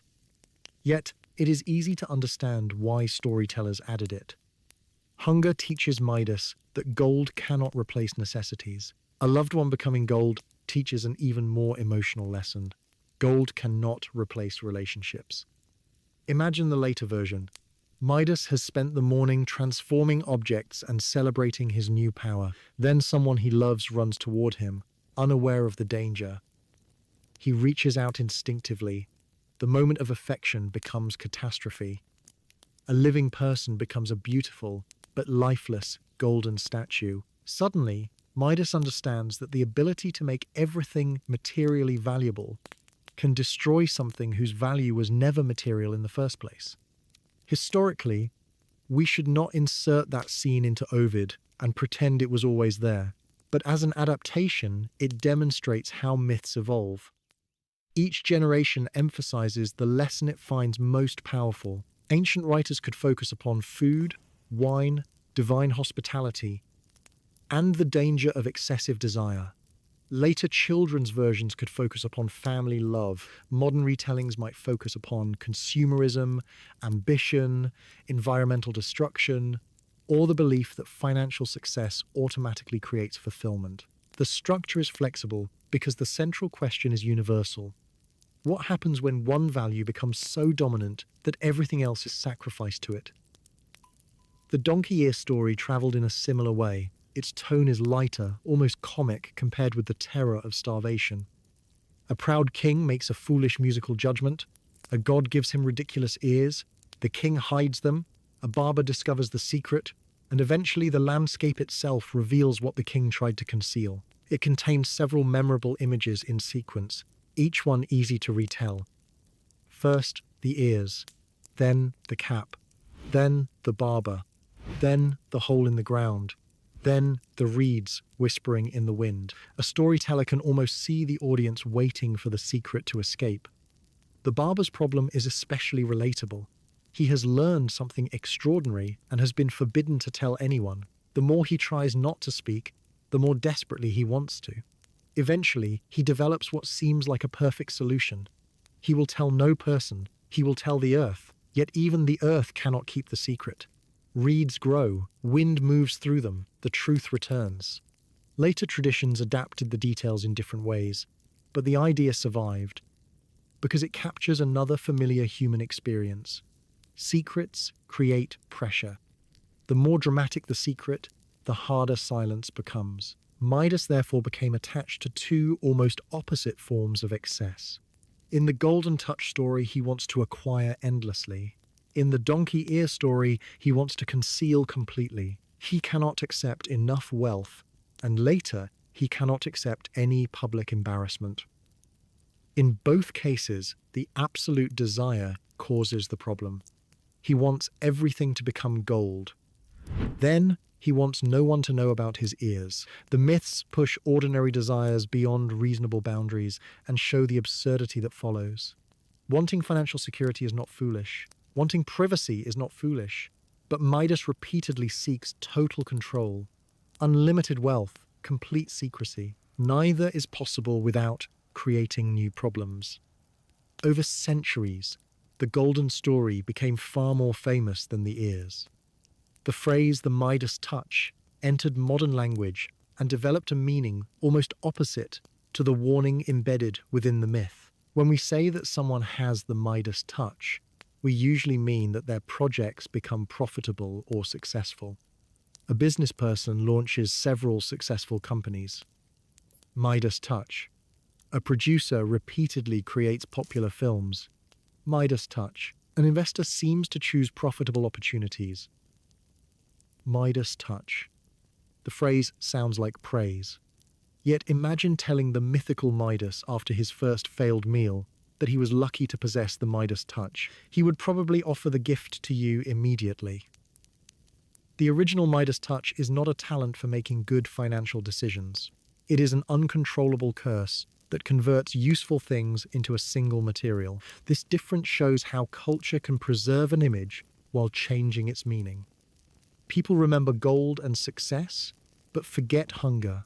Perhaps that is strangely appropriate.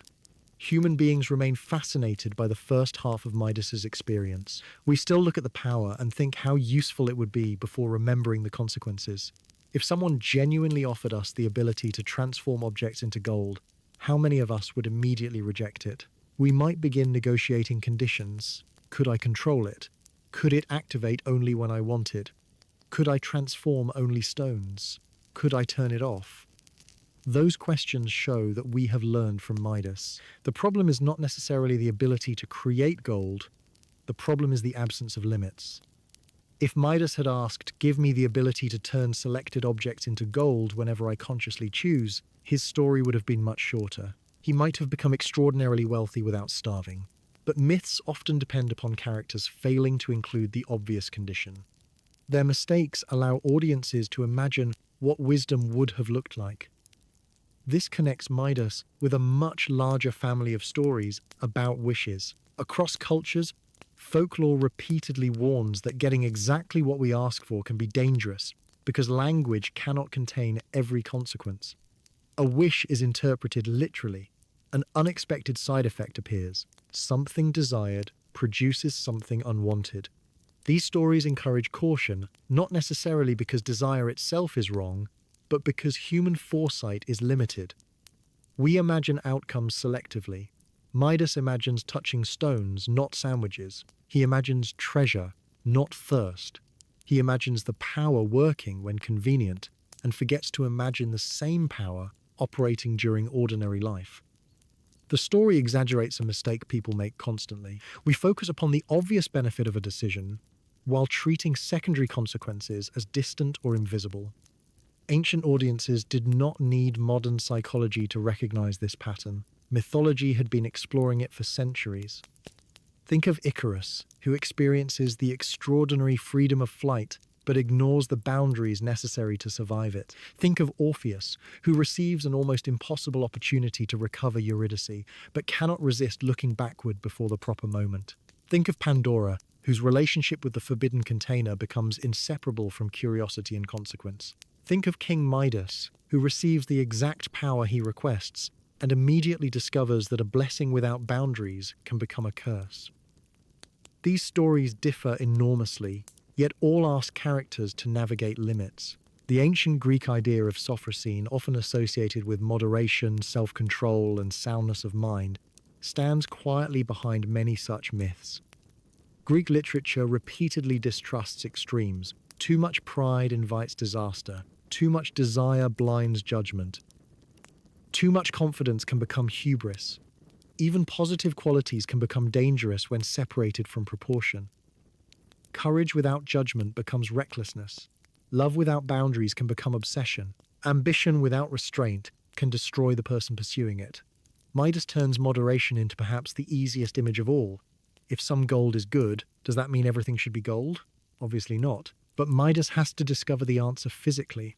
Later artists found the story irresistible because gold offered such strong visual contrast. Imagine a painting of Midas surrounded by ordinary nature, while one object after another becomes metallic beneath his hands. Green leaves turn yellow, fruit becomes rigid, fabric changes, a table shines. The king's expression moves from excitement to confusion and finally horror. The story can be understood almost without words. The donkey ears provide equally strong visual possibilities. A proud ruler wearing an elaborate crown or Phrygian cap, secretly hiding ridiculous ears, creates immediate comedy. The barber leaning toward a hole in the ground creates mystery. Reeds whispering the secret turn landscape into storyteller. Music and theatre also adapted Midas because the myths already contain performance. Dionysus himself is connected with theatre. Apollo and Pan participate in a musical competition. The ears become a judgment upon taste. The material naturally invites dramatic retelling. Yet perhaps the most remarkable survival of Midas is not found in formal art at all. It is found in ordinary speech. People who have never read Ovid know what Midas touch means. Companies and products have borrowed the name because it suggests wealth. Financial articles use it. Sports writers may use it metaphorically for coaches who improve every team they join. The name of an Iron Age Phrygian ruler has become a shorthand for success in cultures that did not exist until thousands of years after Phrygia's political power disappeared. That is an extraordinary kind of immortality. Midas could not preserve his kingdom forever, but language preserved his name. Yet if we remember only the positive modern phrase, we lose the most interesting part. Midas's true lesson begins where the phrase usually ends. Suppose everything you touch becomes profitable, then what? Suppose you become extraordinarily successful, then what? Suppose you accumulate more than you ever expected. At what point do you decide that enough is enough? The myth does not tell us exactly where that boundary should be, it simply demonstrates that a boundary must exist somewhere. Midas discovers his boundary when his body begins demanding water. Reality forces moderation upon him. Most people, fortunately, do not need a magical curse to discover the same principle. We can ask earlier, what is the thing we believe will finally make everything feel complete? More money? More recognition? More possessions? More attention? More achievement? And if we receive twice as much, would the desire disappear or simply move again? Midas's treasury was already full before Dionysus offered the wish. That may be the most important detail. He did not request gold because he had nothing. He requested unlimited gold because what he already had failed to create a feeling of enough. The wish could therefore never solve the real problem. If a full treasury did not satisfy the desire, an infinitely larger treasury might not either. Dionysus' gift reveals this immediately by making accumulation so easy that accumulation loses meaning. Midas no longer needs effort, trade, mining, or strategy. He simply touches. The process that once made gold exciting disappears. Within hours, gold becomes boring, then dangerous. Perhaps this is why the moment at Pactolus feels so peaceful. Midas kneels beside water and wants nothing except what is already there. He does not ask the river to become wine.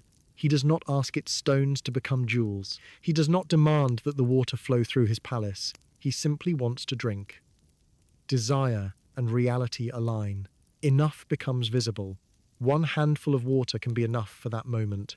One meal can be enough. One safe night can be enough. This does not mean Midas abandons every ambition forever. A king still has responsibilities. A kingdom still requires resources. But he has experienced the difference between improving life and replacing life with one obsession. As our journey approaches its final chapters, this may be the best way to remember the legendary Midas, not simply as the greedy king who wanted gold, because that description is too easy. Remember him as someone who repeatedly misunderstood limits and repeatedly received opportunities to learn. He showed kindness to Silenus. He made a foolish wish.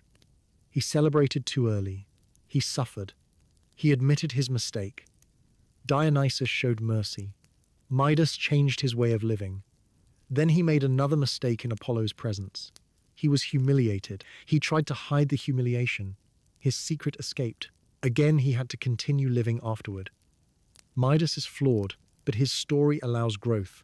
He is not frozen forever at the moment of failure. Perhaps that is why his myth feels surprisingly gentle compared with many Greek stories. The gods punish him, but they do not completely destroy him. Dionysus even provides a clear path toward freedom. Midas is allowed to return to ordinary life, carrying knowledge he did not possess before.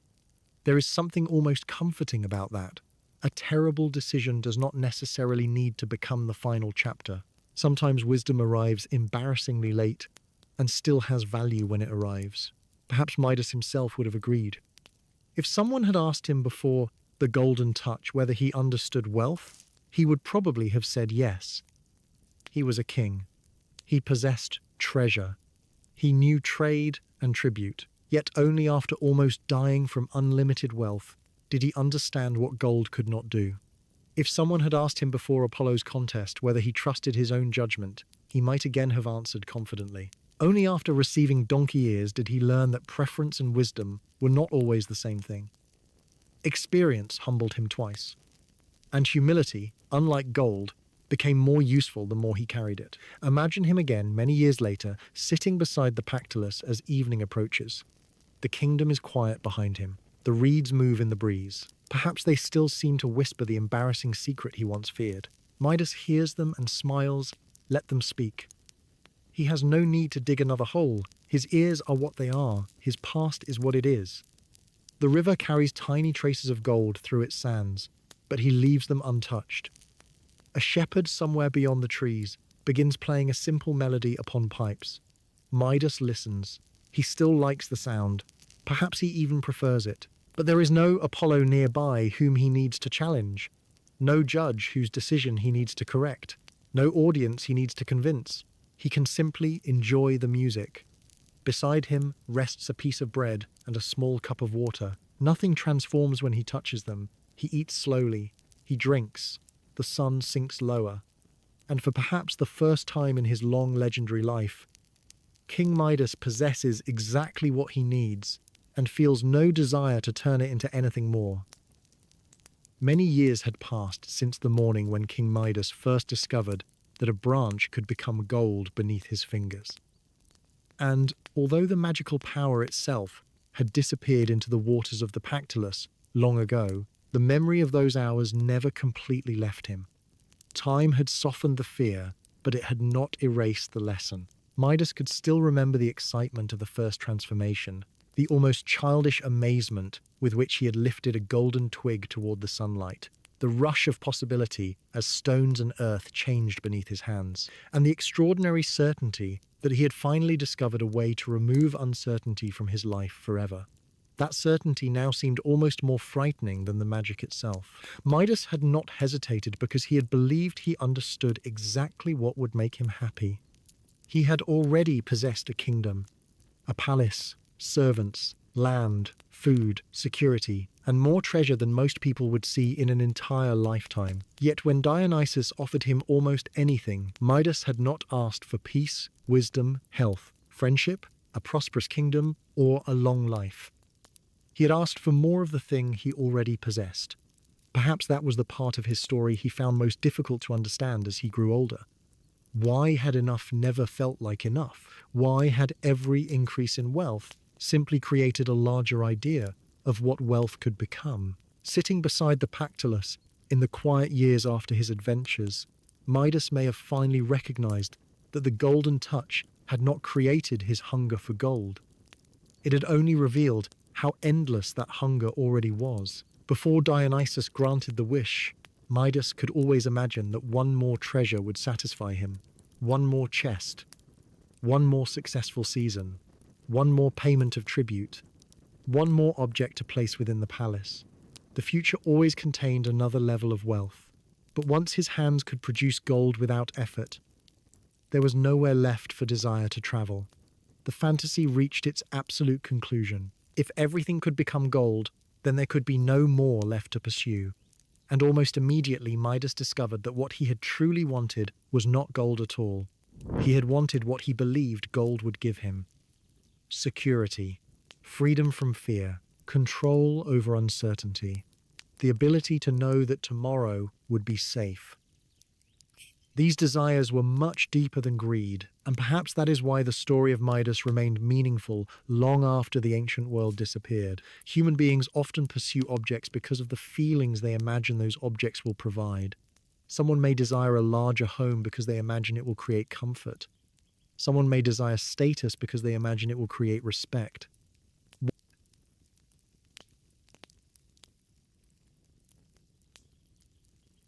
He had already possessed a kingdom, a palace, servants, land, food, security, and more treasure than most people would see in an entire lifetime. Yet when Dionysus offered him almost anything, Midas had not asked for peace, wisdom, health, friendship, a prosperous kingdom.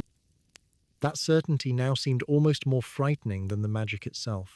Midas had not servants, land, food, security, and more treasure than most people would see in an entire lifetime. Yet when Dionysus offered him almost anything, Midas had not asked for peace, wisdom, health, friendship, a prosperous kingdom, or a long life. He had asked for more of the thing he already possessed. This contained another level of wealth. But once his hands could produce gold without effort, there was nowhere left for desire to travel. The fantasy reached its absolute conclusion. If everything could become gold, then there could be no more left to pursue. And almost immediately Midas discovered that what he had truly wanted was not gold at all.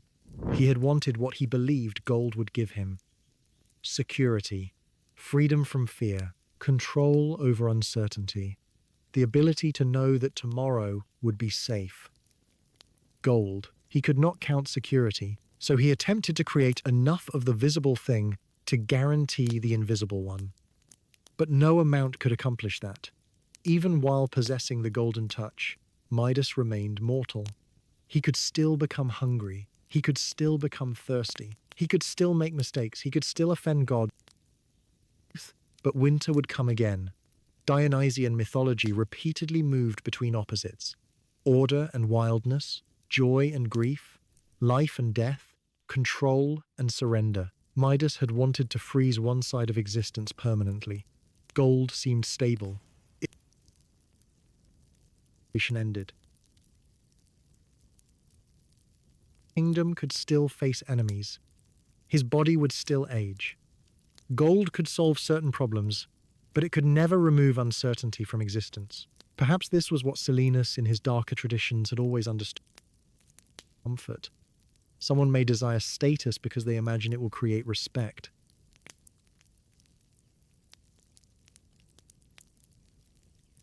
Tomorrow would be safe.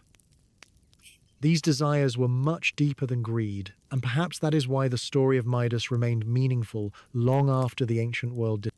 Someone may pursue endless achievement because they imagine one final success will create permanent satisfaction. The object is visible, but the feeling behind it is harder to see. Midas could count gold, he could not count security, so he attempted to create enough of the visible thing to guarantee the invisible one. But no amount could accomplish that. Even while possessing the golden touch, Midas remained mortal. He could still become hungry, he could still become thirsty, he could still make mistakes, he could still offend gods, he could still lose people, his kingdom could still face enemies. His body would still age. Gold could solve certain problems, but it could never remove uncertainty from existence. Perhaps this was what Silenus in his darker traditions had always understood. The elderly companion of Dionysus belonged to a world where celebration existed beside melancholy.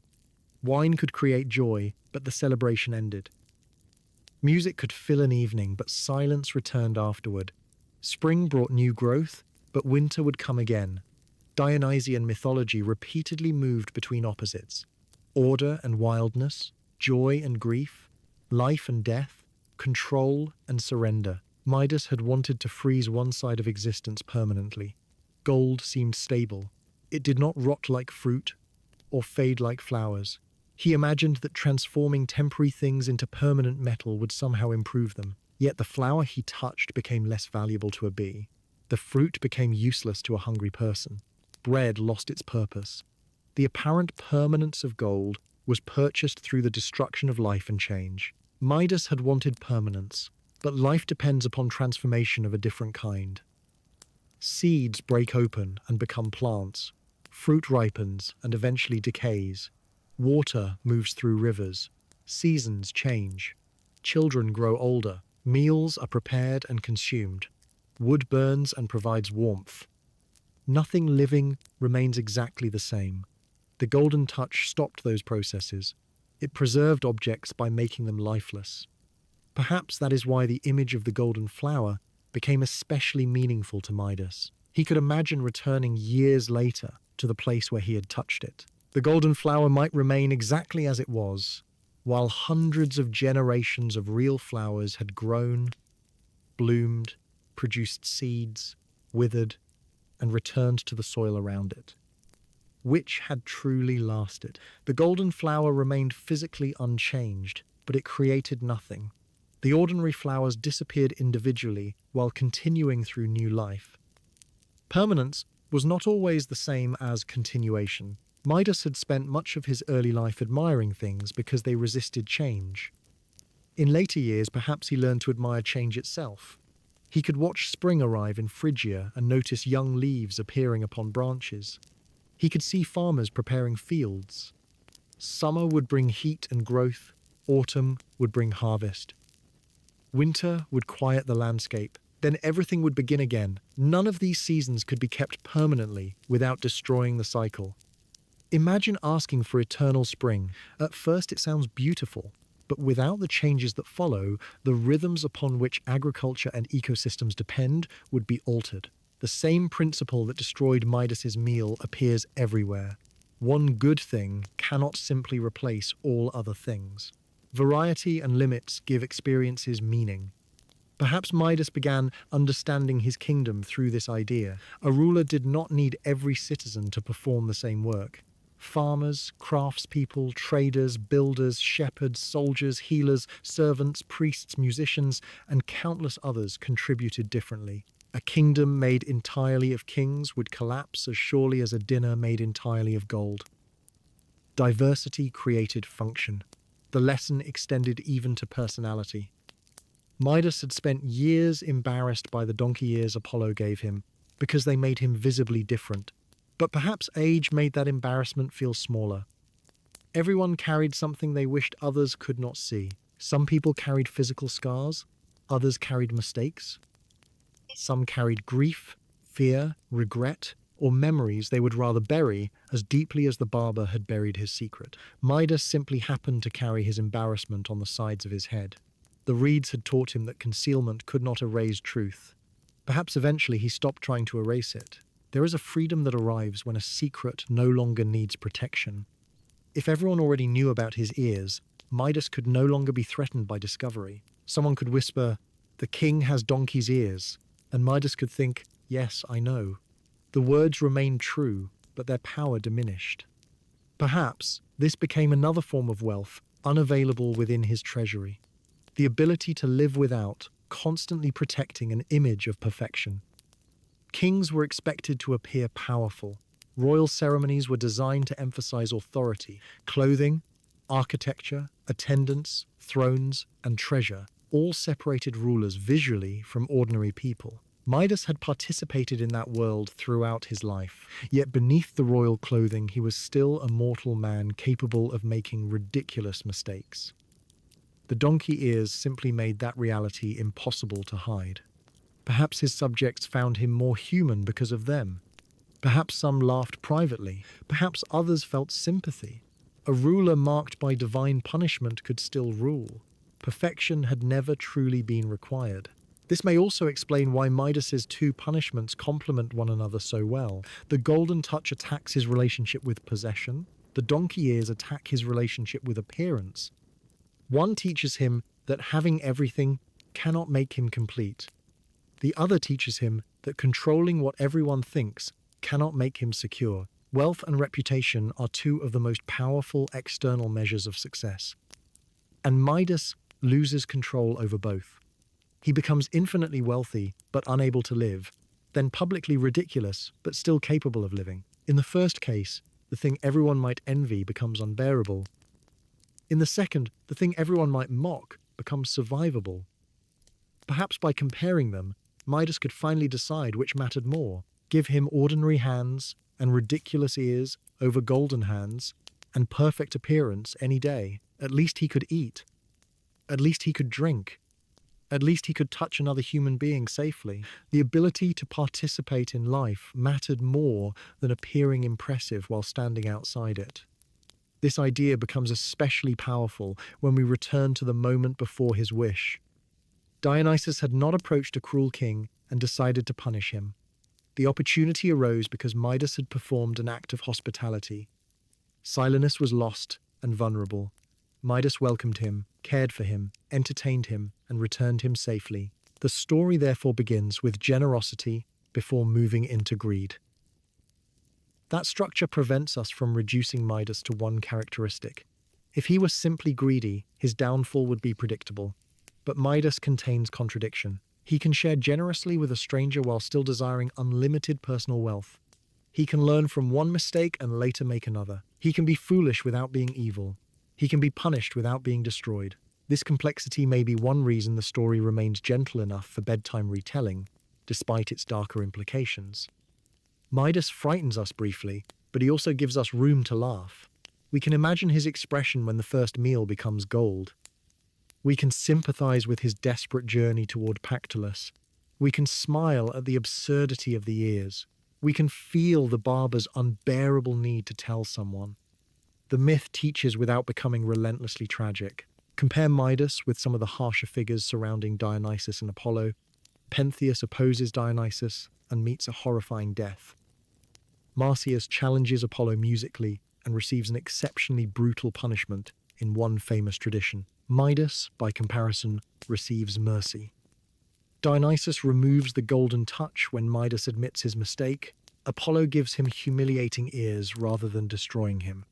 Perhaps the gods recognize that Midas is teachable. He suffers just enough to understand.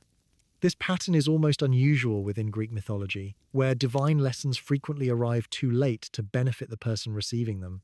Midas actually gets to live with what he learns, and perhaps living afterward is the most important part. Regret alone does not create wisdom. Wisdom appears when regret changes future behavior. We cannot know exactly how ancient storytellers imagined every later decision of Midas, but the myth invites us to picture a man who no longer reaches immediately for the most glittering possibility. If another god appeared and offered him a wish, what would Midas ask now? Perhaps nothing.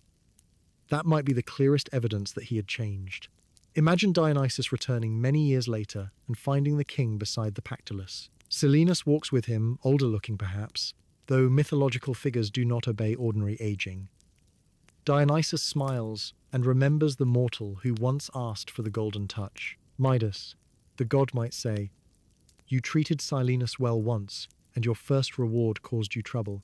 Perhaps I owe you another. Ask for anything." The younger Midas would have answered immediately. The older king might remain silent. He would look at the river. He would look toward his kingdom. He might think about all the possibilities. Longer life, greater power, perfect health, victory over every enemy. Each wish would carry consequences he could not completely predict. Finally, perhaps Midas would shake his head and say, "I have enough." Those three words would represent a greater transformation than anything Dionysus accomplished through magic. The man who once wanted everything to become gold now wants nothing added. Of course, this conversation is imagination rather than an episode preserved by the ancient poets, but it expresses the direction of the myth. Midas's journey moves from more toward enough. That movement may be the true story beneath the magic. And enough does not mean stagnation or lack of ambition. Midas can still improve his kingdom. He can still enjoy beauty. He can still appreciate well-made objects, and perhaps even gold itself. The difference is that none of these things needs to become infinite. A golden cup can be beautiful, precisely because the table beneath it remains wood, the wine inside remains liquid, and the hand holding it remains human. Balance allows each thing to retain its purpose. Perhaps Midas even kept one of the objects transformed during the short period of his curse. Imagine a small golden branch displayed somewhere private within the palace. Visitors might assume it was crafted by an extraordinarily talented metalworker. Only Midas would know that it had once been alive. He would not display it proudly as evidence of former power. He would keep it as a reminder. Whenever desire began whispering that a larger treasury would solve everything, Midas could look at the branch and remember the dinner he could not eat. Whenever he became too confident in his judgment, he could touch the ears Apollo gave him. He carried reminders of both lessons everywhere. Perhaps that made him wiser than someone who had never made mistakes at all. There is a difference between innocence and wisdom. Innocence avoids certain mistakes because it has not encountered them. Wisdom may avoid them because it remembers their consequences. Midas could never again believe unlimited gold was harmless. He knew too much. He could never again assume divine contests were safe places for careless opinions. His body itself preserved the lesson. Yet even wisdom cannot protect anyone from every future difficulty. Midas remained mortal. His kingdom remained vulnerable. History moved around him. Phrygia existed within a changing Anatolian world, and no personal revelation could prevent larger political forces from eventually arriving. This gives the peaceful later image of Midas a shadow. The king may have learned that gold could not guarantee security, and history would eventually prove the lesson on a scale far beyond one magical meal. Kingdoms that appeared strong could fall. Cities could burn. Royal families could disappear. Monumental buildings could collapse and become buried beneath centuries of soil. The great burial mounds around Gordion survived longer than the people who built them. But even they eventually became mysteries, requiring archaeology to understand. Midas could not stop time, yet perhaps the impossibility of permanence no longer frightened him as much. The golden touch had taught him that trying to make everything permanent could destroy the life within it. A kingdom, like a person, did not need to last forever in order to matter. What happened while it existed mattered. People lived, worked, loved, built, traded, celebrated, created music, raised families, told stories, and passed knowledge forward. Phrygia would eventually change, but it would leave traces. Its artistic traditions influenced others. Its language survived in inscriptions. Its monuments remained in the landscape. Its kings entered stories. And one king's name became almost immortal. Ironically, Midas achieved the permanence he may once have sought through gold. But not because of his treasury. He survived through a story about discovering that gold was not enough. Thousands of years later, the precise quantity of treasure he owned does not matter. We do not remember the number of golden objects in his palace. We remember the bread he could not eat. We remember the water he could not drink. We remember the river that freed him. We remember the ears beneath his cap and the reeds that whispered his secret. His vulnerabilities became more memorable than his wealth. Perhaps that would have amused the older Midas. The younger king wanted the world to remember how rich he was. The world instead remembered how badly unlimited wealth frightened him. And there is one final irony. The phrase Midas touch became a compliment. People use it to describe someone who repeatedly turns opportunities into financial success. The curse became an aspiration again. Humanity heard the warning and still admired the gold. Perhaps Midas would laugh at us. Perhaps he would say that we have remembered only the first few hours of his story. We see the branch turning gold and stop before dinner. We admire the power before asking what happens next. But every complete telling restores the missing half. The touch is impressive. Then Midas becomes hungry. Success without the ability to enjoy life is incomplete. Wealth without freedom can become another kind of poverty. Control without limits can become a prison. And perhaps this is why we have spent so much time with Midas tonight. His myth is short when reduced to its famous moments, but the questions hidden within it are enormous. What does enough look like? What do we believe our desires will give us? What ordinary things would suddenly become precious if we lost them? How much of our happiness depends upon obtaining more, and how much depends upon recognizing what is already present? Ancient mythology cannot answer these questions for us. It can only place a king beside a golden meal and allow us to watch him understand. Evening settles once again beside the Pactolus. Midas is older now. The sunlight is fading across the water. The river carries its legendary gold downstream, but the king does not search for it. Beside him is a simple meal: bread, fruit, water, perhaps a little wine. Appropriately enough for a man whose entire adventure began through his connection with Dionysus. Midas lifts the bread. It remains bread. He smiles. He takes a bite. Somewhere in the reeds, the wind begins moving, and for a moment they seem to whisper the old secret about his ears. Midas hears them. He smiles again. Neither gold nor embarrassment controls him anymore. The shepherd's pipes sound faintly from the hills. He listens without judging. The first stars appear. And as darkness slowly settles across Phrygia, King Midas finally seems wealthier than he ever was during the few terrible hours when everything he touched became gold. Because now he possesses something the golden touch could never create: the ability to recognize when what he already has is enough. And so we have finally reached the end of our journey with King Midas. A journey that began not with poverty, desperation, or an empty treasury, but with a king who already possessed more than enough and simply could not recognize it. When we first met Midas, he ruled prosperous Phrygia, surrounded by the comforts of royalty. His palace contained valuable objects. His lands produced food, servants attended him, and his treasury held wealth beyond anything an ordinary person could expect to possess. Yet somewhere along the way, wealth stopped being something Midas used and became something he measured himself through. Gold fascinated him because it seemed permanent in a world where almost everything else changed. Food spoiled, flowers withered, wood decayed, seasons passed, people aged, kingdoms faced uncertain futures. Gold seemed different. It remained brilliant, valuable, and resistant to the ordinary processes that transformed everything around it. Perhaps Midas believed that if he possessed enough of this seemingly permanent substance, some of its permanence might somehow transfer to his own life. More gold might mean more security. More security might mean less uncertainty. And if uncertainty could be reduced enough, perhaps he would finally feel safe.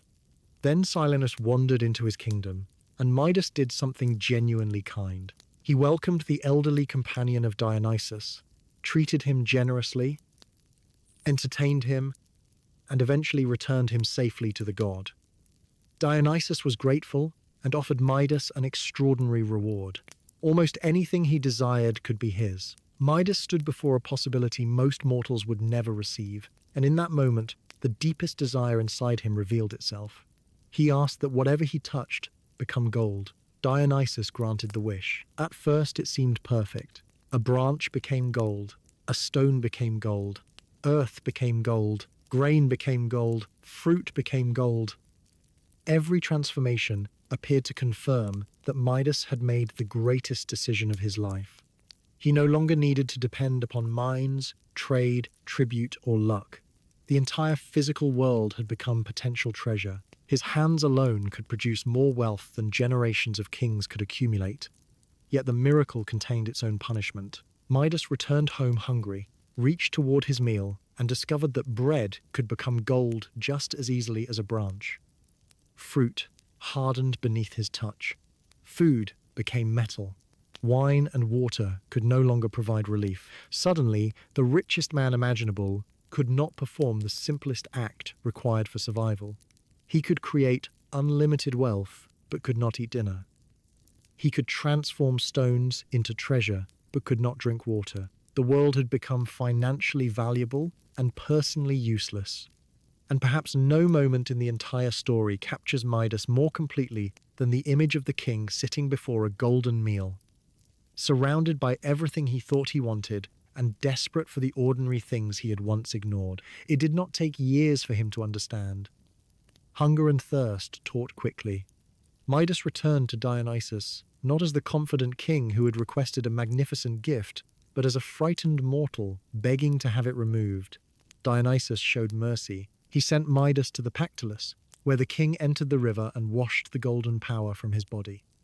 According to the legend, the gift passed into the river and explained the gold later found within its sands. Midas emerged and picked up an ordinary object. Nothing happened. He touched a leaf. It remained a leaf. He touched the earth. It remained earth. Then he lifted water in his hands and drank. Perhaps no treasure he had ever acquired felt as valuable as that first mouthful of ordinary water. The king had received his life back. Yet the story did not end there, because Greek mythology rarely allows wisdom to arrive once and solve every weakness permanently. Midas abandoned much of his fascination with wealth and became attracted instead to the countryside and the rustic world associated with Pan. There he discovered a simpler kind of pleasure. Trees did not need to become gold. Streams did not need to become wine. Music could exist simply because it sounded beautiful.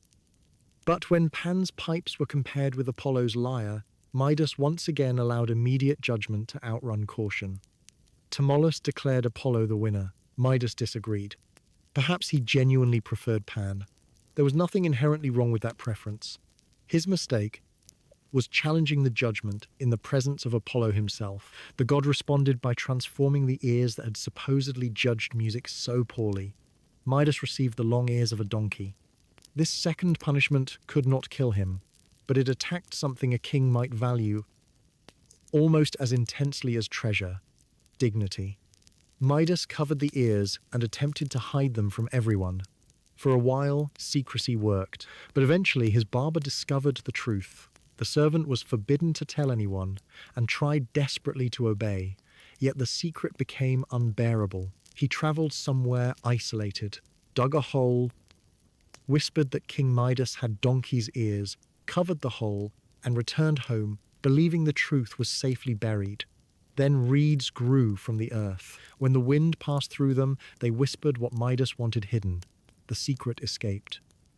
Once again, Midas discovered the limits of control. First, he had attempted to control material value by making everything gold. Then he attempted to control reputation by preventing everyone from knowing the truth. Both efforts failed. The golden touch showed him that he could not transform the entire world into what he desired, without losing the world itself. The whispering reeds showed him that he could not control every voice around him. Somewhere between those two lessons, the king began becoming more interesting than the simple, greedy figure most people remember. Midas was not a monster.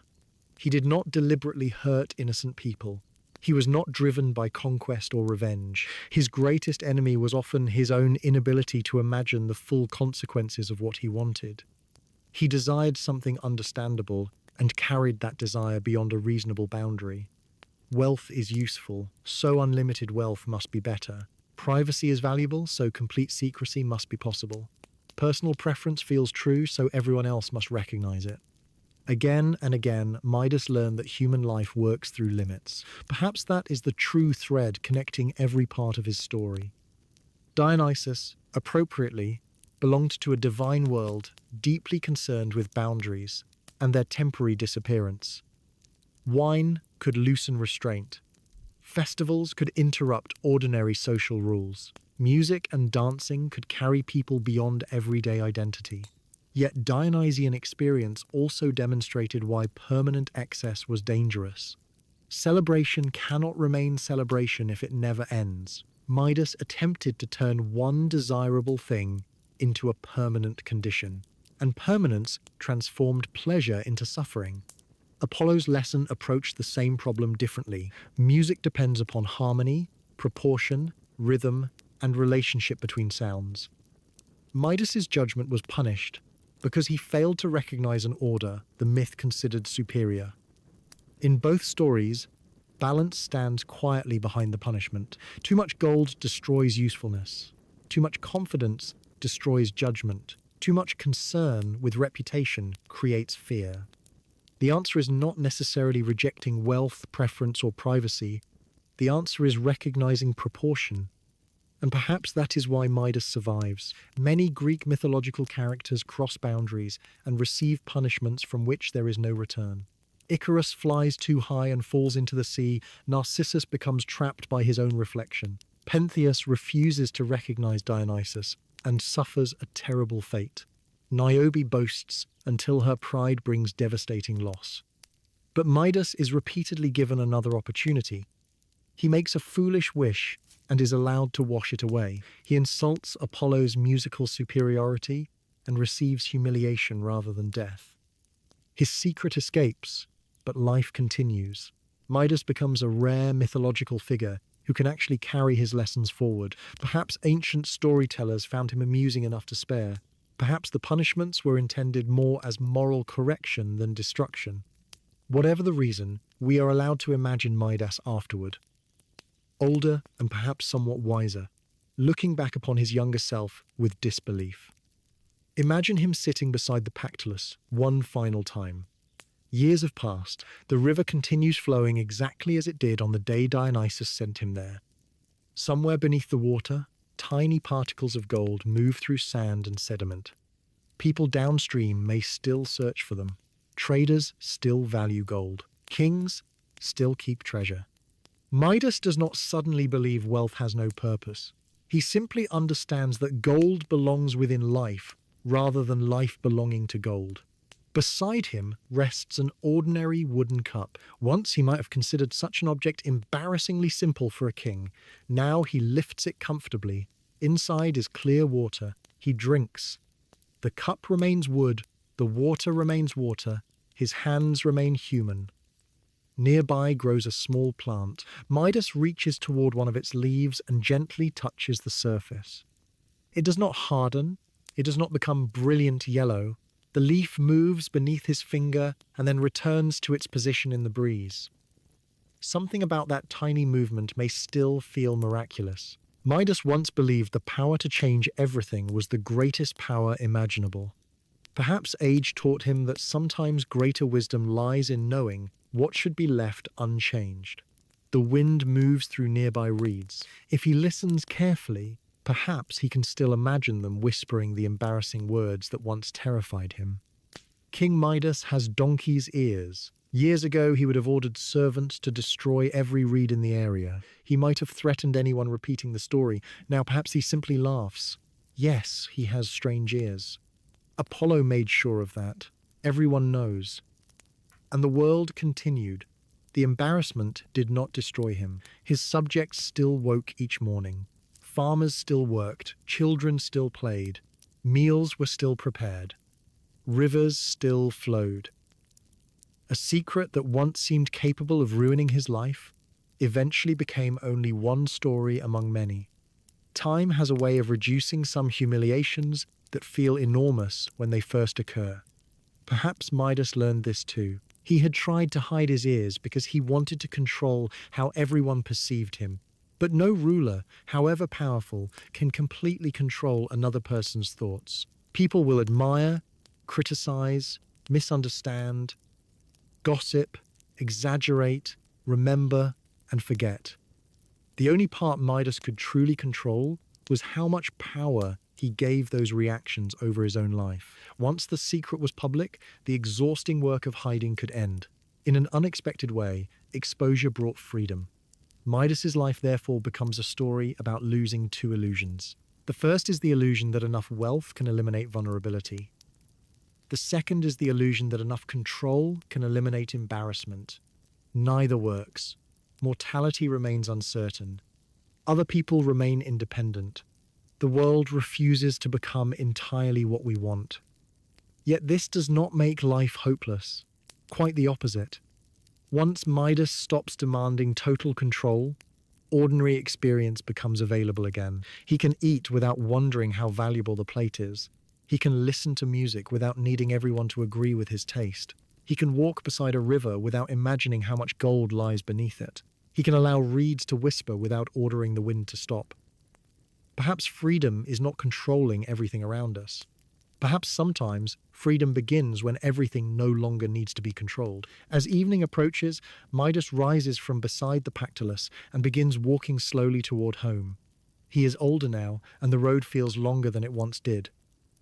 The landscape around him has changed across the years. Trees have grown, others have fallen. Children he once saw playing have become adults. Some people he knew are gone. New faces fill the palace. Time has transformed everything without asking permission. Midas once possessed a power capable of transforming objects instantly, yet time possesses a greater power. It changes kings and kingdoms alike. No golden touch can stop it. Perhaps this knowledge no longer frightens him. A temporary thing can still be valuable. A flower does not need to last forever to be beautiful. Music does not need to continue forever to be worth hearing. A meal disappears when eaten, but that does not make it worthless. A conversation ends, a sunset fades, a season passes, a person grows older, and still, each moment can matter. The younger Midas valued gold partly because it resisted change. The older Midas may finally value life because it changes. He reaches the palace as darkness begins settling across Phrygia. Lamps glow inside. Somewhere servants are preparing the evening meal. The smell of bread reaches him before he enters the dining hall. Once, bread had been so ordinary that he barely noticed it. Tonight he notices. He sits at the table. A simple loaf rests before him. Perhaps there are olives, fruit, cheese, and wine as well. Nothing particularly extravagant. Midas reaches toward the bread. For one tiny moment, memory returns so clearly that his hand pauses. He sees again the terrible golden meal from years before. He remembers hunger. He remembers fear. Then his fingers touch the loaf. Nothing happens. He tears away a piece and eats. Perhaps that is the happiest ending the story needs. Not a new kingdom, not another divine reward, not a mountain of treasure, just bread, remaining bread. Outside the palace, the Phrygian night becomes quiet. Stars appear above the landscape. Somewhere far away, followers of Dionysus may still be traveling through forests and mountains, their music disappearing into the distance. Silenus may still be beside them, carrying his strange mixture of drunken laughter and uncomfortable wisdom. Somewhere, Apollo's lyre may sound beneath another sky. Pan's pipes may answer from wild hills, though perhaps no one is foolish enough tonight to arrange another contest between them. The Pactolus continues flowing, carrying the legendary remains of Midas's wish. The reeds continue moving. Gordion sleeps, and inside the palace a king who once wanted the entire world to become gold discovers peace in a world made from countless ordinary materials. Wood remains wood. Stone remains stone. Water remains water. Bread remains bread, and gold finally is allowed to remain only gold. Centuries pass. Midas disappears from the living world, as every mortal ruler eventually must. Phrygia changes. New powers rise across Anatolia. Lydia becomes famous for wealth, under rulers such as Croesus. Persia expands westward. Alexander arrives. Hellenistic kingdoms divide the landscape. Rome eventually controls enormous territories once ruled by independent kings. Languages change, temples fall silent, Roads disappear beneath soil, buildings collapse. The political world Midas knew becomes ancient history, yet somehow his name survives. Greek writers record stories, Roman poets retell them, Ovid gives the transformations of Midas a place within the metamorphoses. Manuscripts preserve those words through centuries, artists paint the golden touch, storytellers reshape the legend. Children hear about a king whose wish goes terribly wrong. New versions add details. Some give Midas a daughter who becomes gold in his arms, turning the lesson toward love and family. Others simplify Dionysus into a mysterious wish-granter. The ancient piety surrounding hospitality becomes less important in some retellings, while greed moves to the center. The donkey ears survive separately in folktales and adaptations. The barber continues whispering into the earth. Reeds continue revealing the secret. And eventually, Midas enters ordinary language. Someone succeeds repeatedly in business, and people say they have the Midas touch. A name from ancient Phrygia becomes a metaphor used by people who may never have heard of Phrygia at all. But if Midas could hear that phrase today, perhaps he would want to add one small warning. Having the Midas touch sounds wonderful only if the story ends before dinner. Continue a little longer and the meaning changes completely. The gold was never the ending, the water was. The ability to lose the touch was the true gift. Dionysus's greatest act of generosity toward Midas was not granting his wish, but allowing him to undo it after he understood. And perhaps that is the final reason the story remains gentler than many Greek myths. Midas is allowed to admit, "I was wrong." The universe does not require him to remain trapped forever simply because he made one foolish choice. He asks for help. Dionysus gives him a path back. The consequences teach him, but they do not need to define every remaining moment of his life. There is something worth remembering in that. We will all make decisions with incomplete information. We will all want things that later prove less important than we imagined. We may pursue something for years and eventually discover that the feeling we expected it to provide never arrived. We may speak when silence would have been wiser. We may worry excessively about what other people know or think. We may understand obvious lessons only after experience makes them obvious to us personally. Midas does all of these things in exaggerated mythological form. His mistakes become magic so that we can see them clearly, but the important part is what happens afterward. He changes direction, he walks toward the river, he washes the curse away, he returns home, he eats again, life continues. Perhaps that is enough. And now, our own journey with King Midas has reached its end. Tonight, we traveled back to ancient Phrygia and met a king surrounded by wealth, who believed more wealth could finally satisfy him. We watched the lost Silenus arrive within his kingdom and saw Midas treat him with generosity. We followed him to Dionysus and stood beside him as the god offered an extraordinary reward. We watched Midas make the wish that would define his name for thousands of years. We saw branches, stones, grain, and fruit become gold. Then we returned to the palace and watched the miracle become a nightmare, when food and drink transformed as well. We followed a desperate king back to Dionysus. We traveled with him toward the Pactolus and watched him wash away the gift he had once desired above everything else. We saw ordinary water become more precious than treasure. Then we followed Midas into the countryside, listened to Pan's pipes, heard Apollo's lyre, and watched another careless judgment leave the king with donkey's ears. We met the barber, who carried the impossible secret. We watched him whisper into the earth. We heard reeds carry the truth into the wind. We looked beyond mythology toward the real kingdom of Phrygia, the archaeological landscape of Gordion, the great burial mounds, and the historical ruler who may stand somewhere behind the legendary name. And finally, we watched the myth travel through thousands of years until the name Midas became something the ancient king himself could never have imagined. If you have stayed with me all the way to these final moments, I would love to know what part of Midas's story stayed with you most. Was it the excitement of seeing the first branch become gold? Was it the moment he discovered he could no longer eat or drink? Was it his desperate journey to the Pactolus?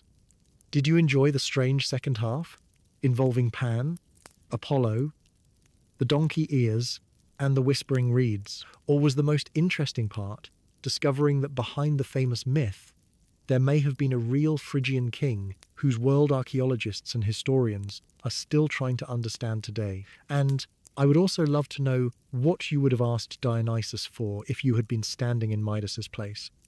Would you have asked for wealth, wisdom, a long life, something for the people you love? Or after hearing what happened to Midas, would you simply thank the god and politely refuse to make any wish at all?